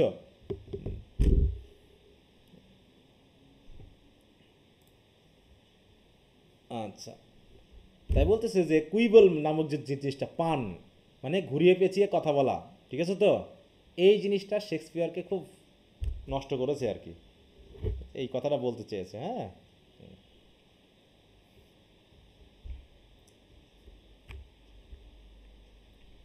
আচ্ছা, তার বলছে এটা গেল, এটা ছিল হচ্ছে পানের প্রতি আগ্রহ, ওয়ার্ড প্লের প্রতি একটা আগ্রহ। এরপর হচ্ছে দেখো আরেকটা defect, it would be thought strange that in enumerating the defects of this writer, বলছে এই রাইটারের ডিফেক্টকে বর্ণনা করতে গিয়ে I have not yet mention his neglect of the unities, বলছে আমি তো এখনও ইউনিটি মেনটেন, মানে সে যে নেগলেক্ট করেছে সেটা তো বলেই নাই এখনও। হ্যাঁ, his violation of those laws which have been instituted and establish by the joint authority of poets and critics, অথচ দেখো পয়েটস এবং ক্রিটিক্সরা জয়েন্ট অথরিটির মাধ্যমে মানে ইস্টাবলিশ করে ফেলেছে যে এই নিয়মগুলো মানা উচিত, অথচ তিনি সেই নিয়মগুলো মানেননি। কী কী মানেননি বলো তো? ইউনিটিগুলো কি, মানে কি কোন কোন unity? Unit of plot, unit of time, action, time, time plus action. Action আর প্লেস। তাই বলছে দেখো, for his other division from the art of writing I resign him to critical justice without making any other demand in favour of him then which must be indulge in. যাক, ওগুলোর কথা না। তাই বলছে দেখো এইখানে যদি আমরা দেখি হিজ হিস্ট্রিজ বিং নাইদার ট্র্যাজেডিস নর কমেডিস, দেখো তার হিস্ট্রিগুলোকে ট্র্যাজেডির মধ্যেও ফেলতে পারছি না, কমেডির মধ্যেও ফেলতে পারছি না। Are not subject to any of their laws, আর এই কোনো লর মধ্যেও পড়ে না। Nothing more is necessary to all the praise which they expect that then the change of action be so prepare as to be understood.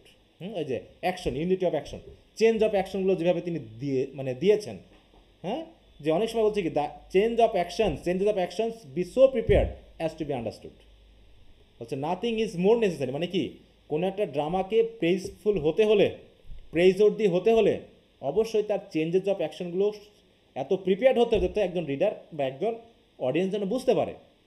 That the incidents be various and effective, কারণ ইনসিডেন্টগুলো অনেক various হতে পারে, অনেক affecting হতে পারে। And the characters consistent, natural and distinct, এবং যাতে ক্যারেক্টারগুলো কেমন হয়, কনসিস্টেন্ট হয়, ন্যাচারাল হয় এবং ডিস্টিংক্ট হয়, তাহলে পরে কী হবে, একজন রিডার বা একজন অডিয়েন্স বুঝতে পারবে। No other unity is intended and therefore none is to be sought, আর যেহেতু অন্য কোনো ইউনিটিকে তিনি মনোযোগী দেননি, এই জন্য তিনি কোনো ইউনিটি নিয়ে ভাবেননি। তাই বলছে দেখো in is other works he has always enough preserve the unity of action, বলছে অন্যান্য কিছু ওয়ার্কে হয়তোবা তিনি ইউনিটি অফ অ্যাকশনটাকে প্রিজার্ভ করেছেন।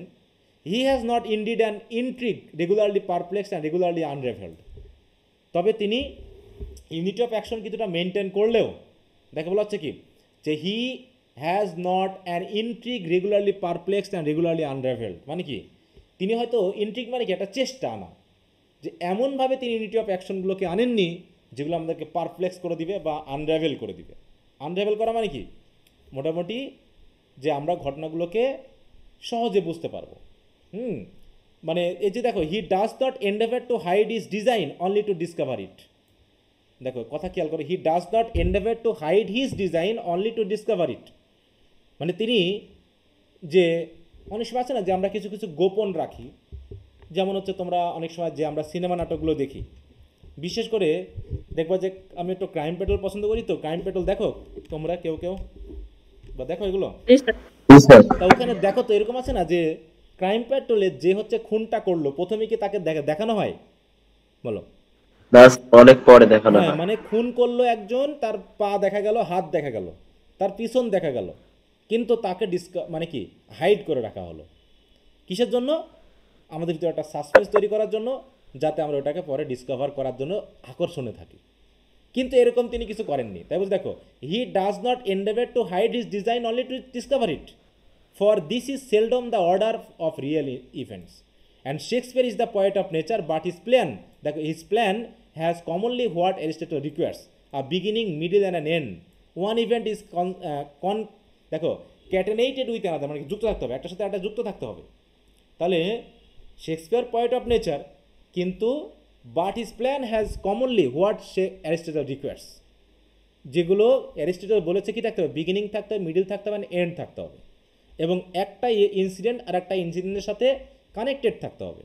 And the conclusion follows by easy consequence, এবং ধারাবাহিকভাবে যাতে আমরা কনক্লুশনে পৌঁছে যেতে পারি, এইরকম একটা বিষয় থাকা উচিত ছিল। ঠিক আছে তো? কিন্তু দেখা যাচ্ছে যে তিনি এরকম কোনো ইন্ট্রিক বা ওরকম কোনো বিষয় আনেননি। বলছে the conclusion follows by easy consequence, there are perhaps some incidents that might be spared, as in other points there is mass talk that only fills up time upon the stage. বলছে there are perhaps some incident that might be spared, মানে কিছু incident আছে যেগুলো বাদ দেওয়া যেত, ঠিক আছে, এবং ইজি করা যেত।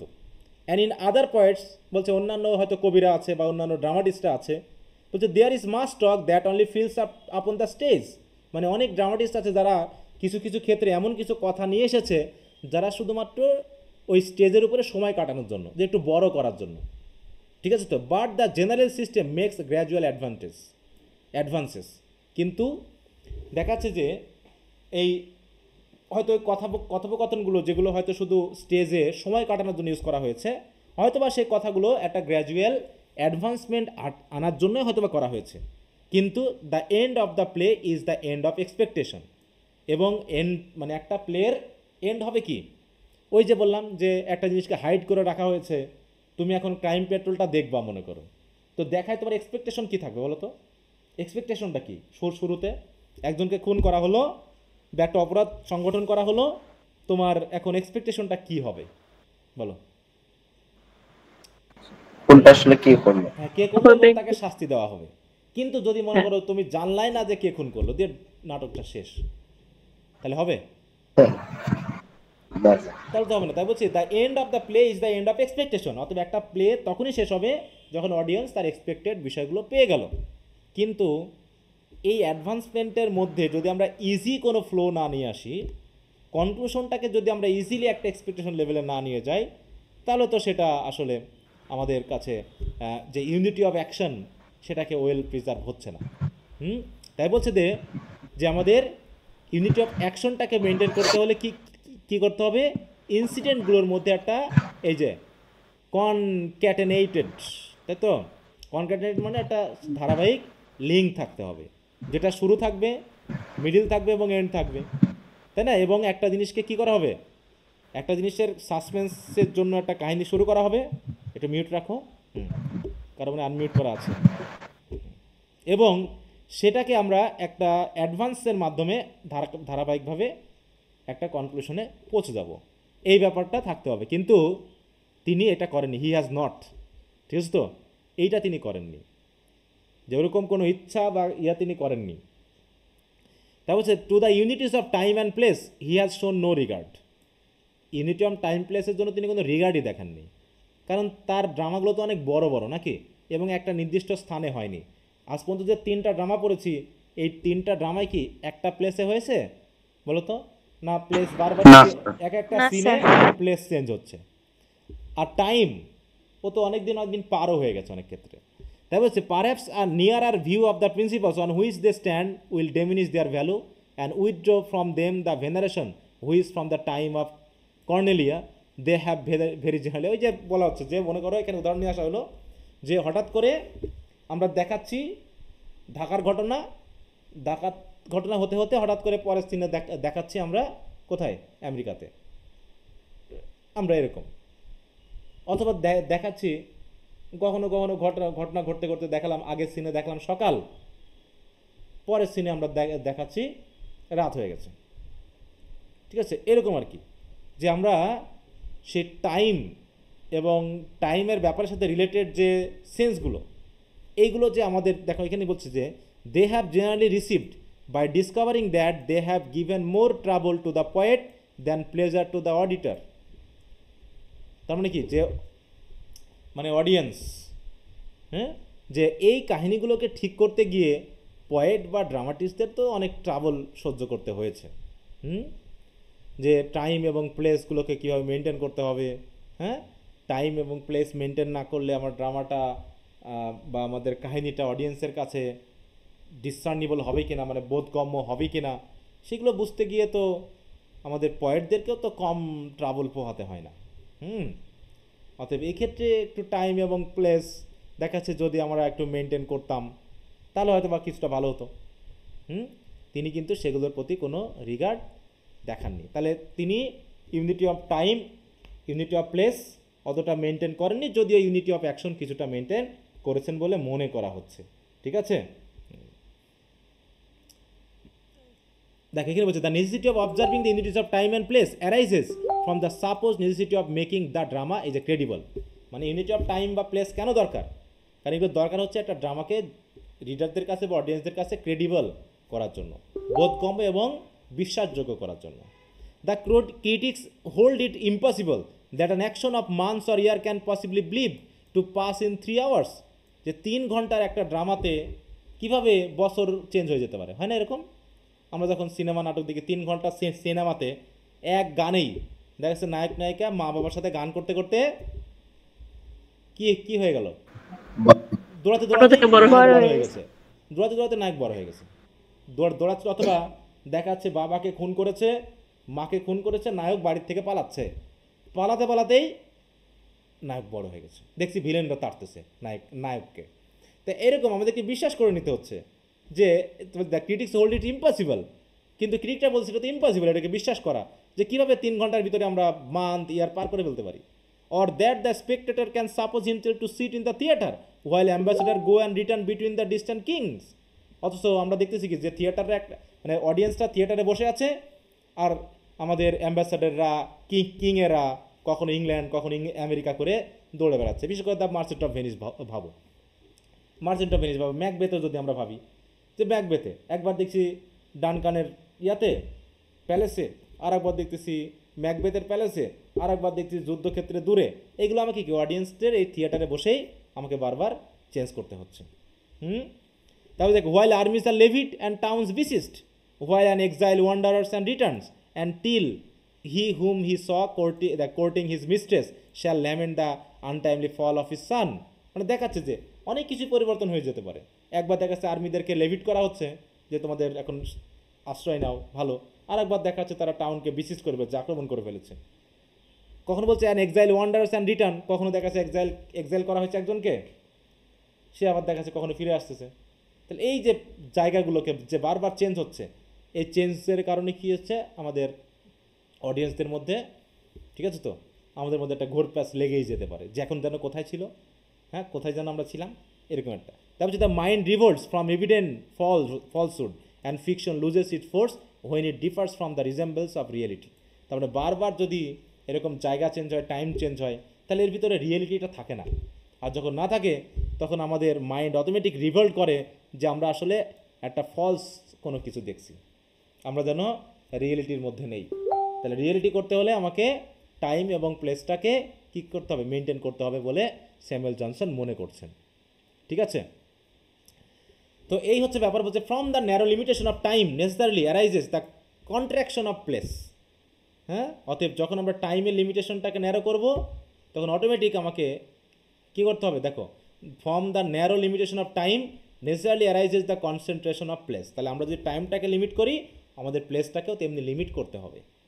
বলছে দেখো the spectator who knows that he saw first act as Alexandria, যে আলেকজান্ড্রিয়ায় ঘটতেছে একটা act, cannot suppose that he sees the next at Rome. সে হঠাৎ করে আবার কেমন করে বুঝবে যে এটা আবার রোমে ঘটতেছে? তাহলে দূরে দূরে নিয়ে যায়। At a distance to which not the dragons of Medea could in short time have transported him, যে অত অল্প সময়ের ভিতরে একটা ড্রাগন, হয়তো ড্রাগনস অফ মিডিয়া কোনো কিছুকে এত দ্রুত কীভাবে চেঞ্জ করতে পারে এক জায়গা থেকে আরেক জায়গায়। He knows with certainty that he has not change his place and he knows that the place can not change itself and what was a house can not be a plain and that was Thebes can never be. দেখো Persepolis মানে কি দেখাচ্ছে যে এখনই দেখলাম থিপস, আবার পরের সিনে দেখতেছি এটা আবার পার্সিপলিস হয়ে গেছে। হ্যাঁ, এখনই দেখলাম আলেকজান্ড্রিয়াতে ছিল, হঠাৎ করে দেখতে সে রোমে চলে গেছে কাহিনী। তাহলে এরকমভাবে যদি বারবার চেঞ্জ হয়, আমরা তো পড়ছি বলে, রিডিং করছি বলে এটা হয়তো আমাদের কাছে পারপ্লেক্সিং মনে হচ্ছে না, কিন্তু এরকমটা যদি তুমি অডিয়েন্স হিসাবে নাটকটা, স্টেজ নাটকটা তুমি যদি বসে দেখতা থিয়েটারে, তোমার কি একটু ঝামেলা হতো না? মানে ব্রেইনে ক্যাচ করতে যে কোথা থেকে কোথায় যেন কি হচ্ছে, এটা বুঝতে হলেও আমাদেরকে একটু সময় নিতে হবে, বা হয়তো বা আমরা হয়তো বা কিছু কিছু ঘটনা এড়িয়েও যেতে পারি। এরকম ঘটনা ঘটতে, তাই বলছে যে তিনি যে টাইম এবং প্লেসের যে ইউনিটি মানেননি, এর জন্য মোটামুটি আমাদের অডিয়েন্সদের একটু হলেও নাটকটাকে সুন্দর করে বুঝতে কিছুটা হলেও মানে কি বলবো বেগ পেতে হচ্ছে। হ্যাঁ, তো যাই হোক, তাই বলছে such is the triumph language with which a critic exerts over the misery of an irregular poet. তাই তো এরকম একটা ইয়ার মাধ্যমে এরকম একটা ইরিগুলার পয়েটকে আমরা কি করছি, তুলে ধরছি। হ্যাঁ, an exerts commonly without resistant or reply. It is time, therefore, to tell him by the authority of Shakespeare that he assumes as an unquestionable principle a position which, while his breath is forming it into words, his understanding pronounces to be false. It is false that any representation is mistaken for reality, and that any dramatic fable in its materiality was ever credible, or for a single moment was ever credited. মানে এখানে দেখানো হচ্ছে যে যদি এরকমটা হয়, যে it is time therefore to tell him মানে ওই যে ক্রিটিককে বলা, হ্যাঁ, যে একজন ক্রিটিককে, এটা critic exalts over the misery of an irregular poet. হ্যাঁ, মানে ক্রিটিক খুশি হচ্ছে, মানে এরকমভাবে একজনকে ক্রিটিসাইজ করতে পেরে। হ্যাঁ, একজন ক্রিটিক অবশ্যই খুশি হবে। An exalts commonly without resistant or reply. অতএব একজন ক্রিটিক যখন কী করবে, ক্রিটিসাইজ করবে, এবং তার ক্রিটিসাইজের বিরুদ্ধে কোনো রেসিস্টেন্স নাই, কোনো রিপ্লাই নাই, তখন তো সে খুশি হবে যে না, আমার ক্রিটিসিজমটা খুব ভালো হয়েছে। অতএব সেই ক্রিটিকের প্রতি জনসনের কথা হলো যে দেখো, it is time therefore to tell him by the authority of Shakespeare that he assumes as an unquestionable principle of position while his breath is forming it into word, his understanding pronounced to be false. তাই বলতেছে দেখো, যে অন্তত শেক্সপিয়ারের এই authority নিয়ে এটুকু আমরা বলতেই পারি যে সে হয়তো একটা আনকোয়েশ্চনেবল প্রিন্সিপাল দিয়ে একটা পজিশন পেয়েছে, যে তাকে কেউ রেসিস্ট করতে পারছে না, বা তার বিরুদ্ধে কেউ কথা বলতে পারছে না, কিন্তু যখন সেই কথাগুলোকে তিনি একটা ওয়ার্ডে ফর্ম দিচ্ছেন বা লিখতেছেন, his understanding pronounces to be false. কিন্তু হয়তোবা যে এমনও হতে পারে যে ওই ক্রিটিক্স যা কিছু ভিতরে ভিতরে বোধ করছিল, সেটা যখন লিখিত রূপ দেওয়া হচ্ছে, তখনই তার আন্ডারস্ট্যান্ডিংগুলো অনেক সময় ফলস বলে তো মানুষ মানতেই পারে। দেখো, understanding pronounces to be false, মানে তিনি বলতে যাচ্ছেন যে আমি যে শেক্সপিয়ারের এতগুলো ফল্ট তুলে ধরলাম, এখন মানুষজন তো আমাকে এভাবে বলতেই পারে, বা আমি হয়তো একটা খুশি হতে পারি যে আমি শেক্সপিয়ারের এই ফল্টগুলোকে তুলে ধরছি। কিন্তু it is false that any representation mistaken for reality, যে যদি it is false that any representation is mistaken for reality, যে আমরা তো পয়েটিক্সে পড়লাম যে পয়েটিক ট্রুথ, এটা কি, বা অ্যাপোলজি ফর পয়েট্রিতেও আমরা মানে বলেছি যে ড্রামাটিস্টরা বা ড্রামাতে যে বিষয়গুলোকে ইমিটেট করা হয়, এগুলোকে সত্যি কি আমরা রিয়েলিটি বলে মানি? এগুলো কি আসলে রিয়েলিটি বলো, নাকি এটা ইমিটেশন? এগুলো তো ইমিটেশন, তাই না? অথবা এটা ফলস। আপনি কেন এই রিপ্রেজেন্টেশনগুলোকে রিয়েলিটি বলে মানবেন? এর তো রিয়েলিটি বলে মানার কিছু নেই, এগুলো তো জাস্ট একটা ইমিটেশন। এবং এটাকে একটা দেখ বলছে that any dramatic fable in it's ম্যাটেরিয়ালিটি was credible. তাহলে যে কোনো ড্রামাটিক ফেবলকে আমরা যদি বাস্তবতার সাথে মিলিয়ে ক্রেডিবল করতে চাই, সেটাও তো হবে না। অথবা for a single moment was ever credited, অথবা যদিও বা কোনোভাবে আমরা কোনো একটা মোমেন্টকেও যদি আমরা রিয়েলিটির সাথে মিলিয়ে আমরা রিয়েলভাবে মেনে নিতে চাই, এটা কি হবে বলো? তাহলে কোনো ড্রামা, এই যে এতক্ষণ যে আমি কথাগুলো বললাম, এগুলো কি সম্ভব যে আমরা রিয়েলিটিগুলো মানে রিয়েল বলে মেনে নিচ্ছি, বা রিয়েলিটি হিসাবে আমরা ওগুলোকে গ্রহণ করব? বলো, এটা কি মেনে নেওয়া যাবে? না স্যার। হ্যাঁ, এটা তো আমরা কখনোই বলবো না। অতএব এটা যদি আমরা রিয়েল বলে মেনেই নিই, তাহলে তো সেটা আসলে আমাদের করা ঠিক হবে, এটা ফলস, এই কথাটা ফলস। স্যার, এই যে স্যামুয়েল জনসনের উপরও তো ক্রিটিসিজম লেখা লাগবে, উনি তো লেখাটা এখানেই শেষ করে দিতে পারতেন, আবার এত 2 গুণ বৃদ্ধি করছে কি জন্য? মনে হচ্ছে যে কাহিনী তো এখানেই শেষ। হ্যাঁ, এরপর তিনি নিয়ে আসছেন হচ্ছে অনেকগুলো রাইটারদের, ঠিক আছে তো, যারা শেক্সপিয়ারের উপরে ক্রিটিসাইজ করেছে। কথা বুঝতে পারছো?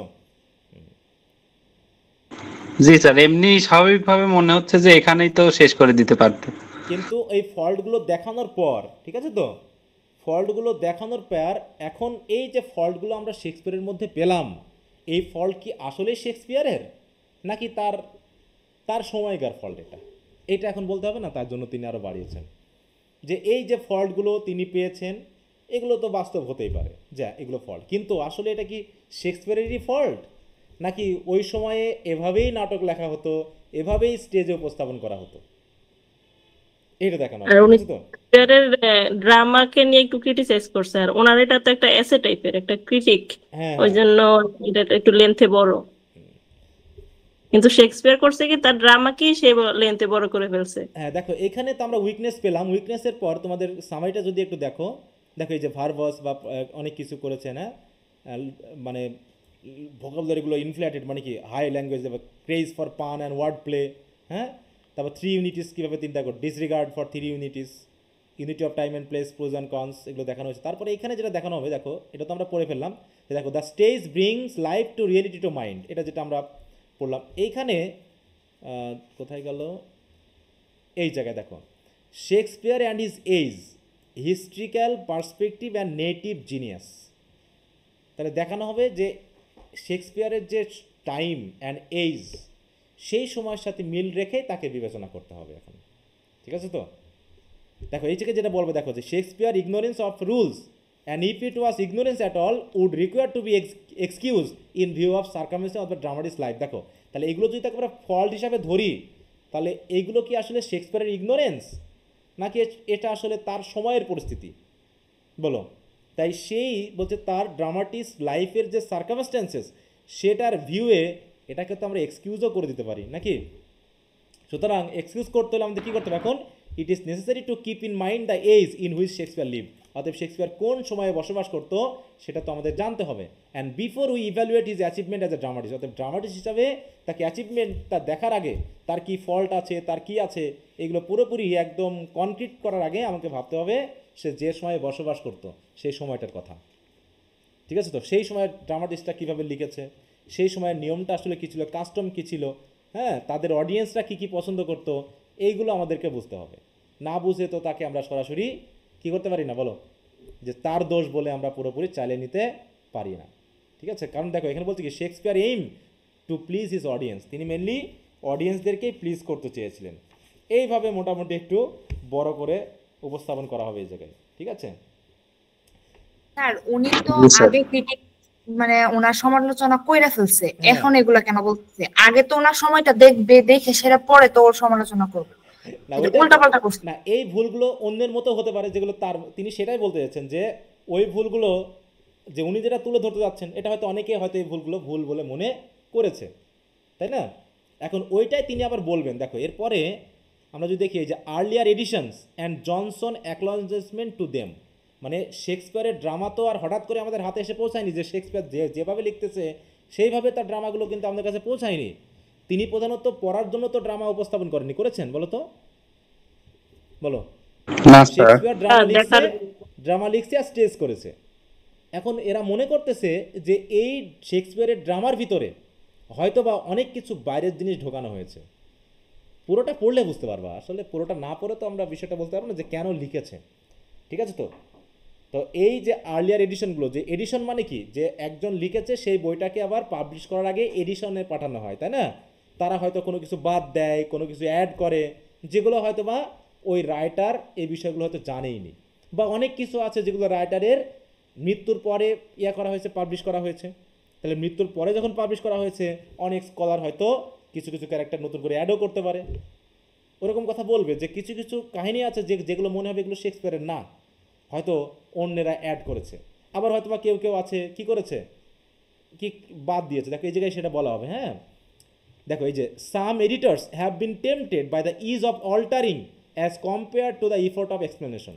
তারা হয়তো বা শেক্সপিয়ারের বিষয়টা বোঝেনি, বুঝতে পারেনি, তাই তারা করেছে কি শেক্সপিয়ারটা বাদ দিয়ে তারা নতুন করে হয়তো ওখানে অল্টার করে নিজের মতো এক্সপ্লেনেশন দিয়ে দিয়েছে। ঠিক আছে, কারণ কি এই যে দেখো বলছে ম্যানি এরকম বলছে, দেখো দেখো in the absence of an authentic edition alteration and omission are made on pure conjecture, মানে জাস্ট অনুমান করে তারা অনেক কিছু অল্টার করেছে বা অমিশন করেছে, যেগুলো হয়তো বা শেক্সপিয়ারের নাও হতে পারে। বুঝতে পেরেছ? আবার কিছু কিছু বলতে থাকে in addition to all this there have been printing মিস্টেকও থাকতে পারে। ঠিক আছে,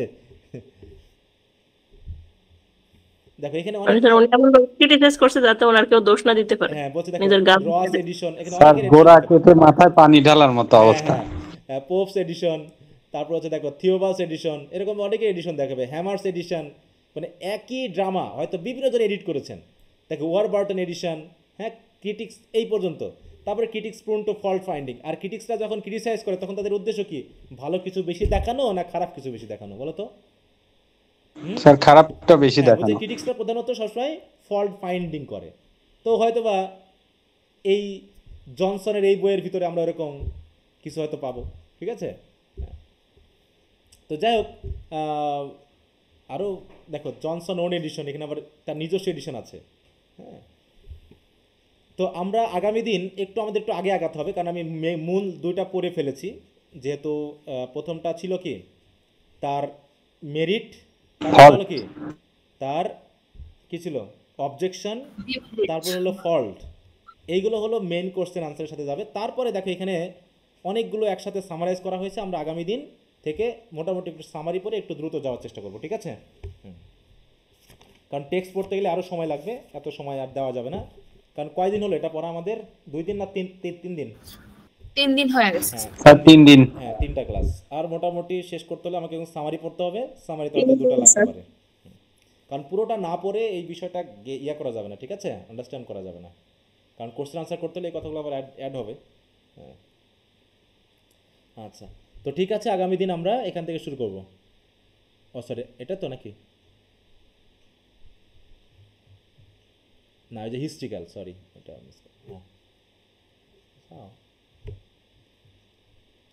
আগামী দিন আমরা এখান থেকে শুরু করব। তার আগ পর্যন্ত তোমরা একটু সামারিগুলো একটু পড়ে ফেলো। হ্যাঁ,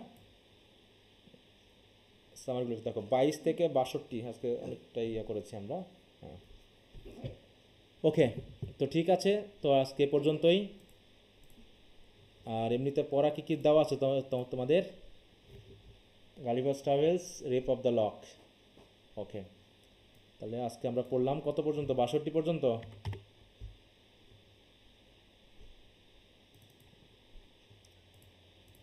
ওকে, সো গুড নাইট সবাইকে, বাই।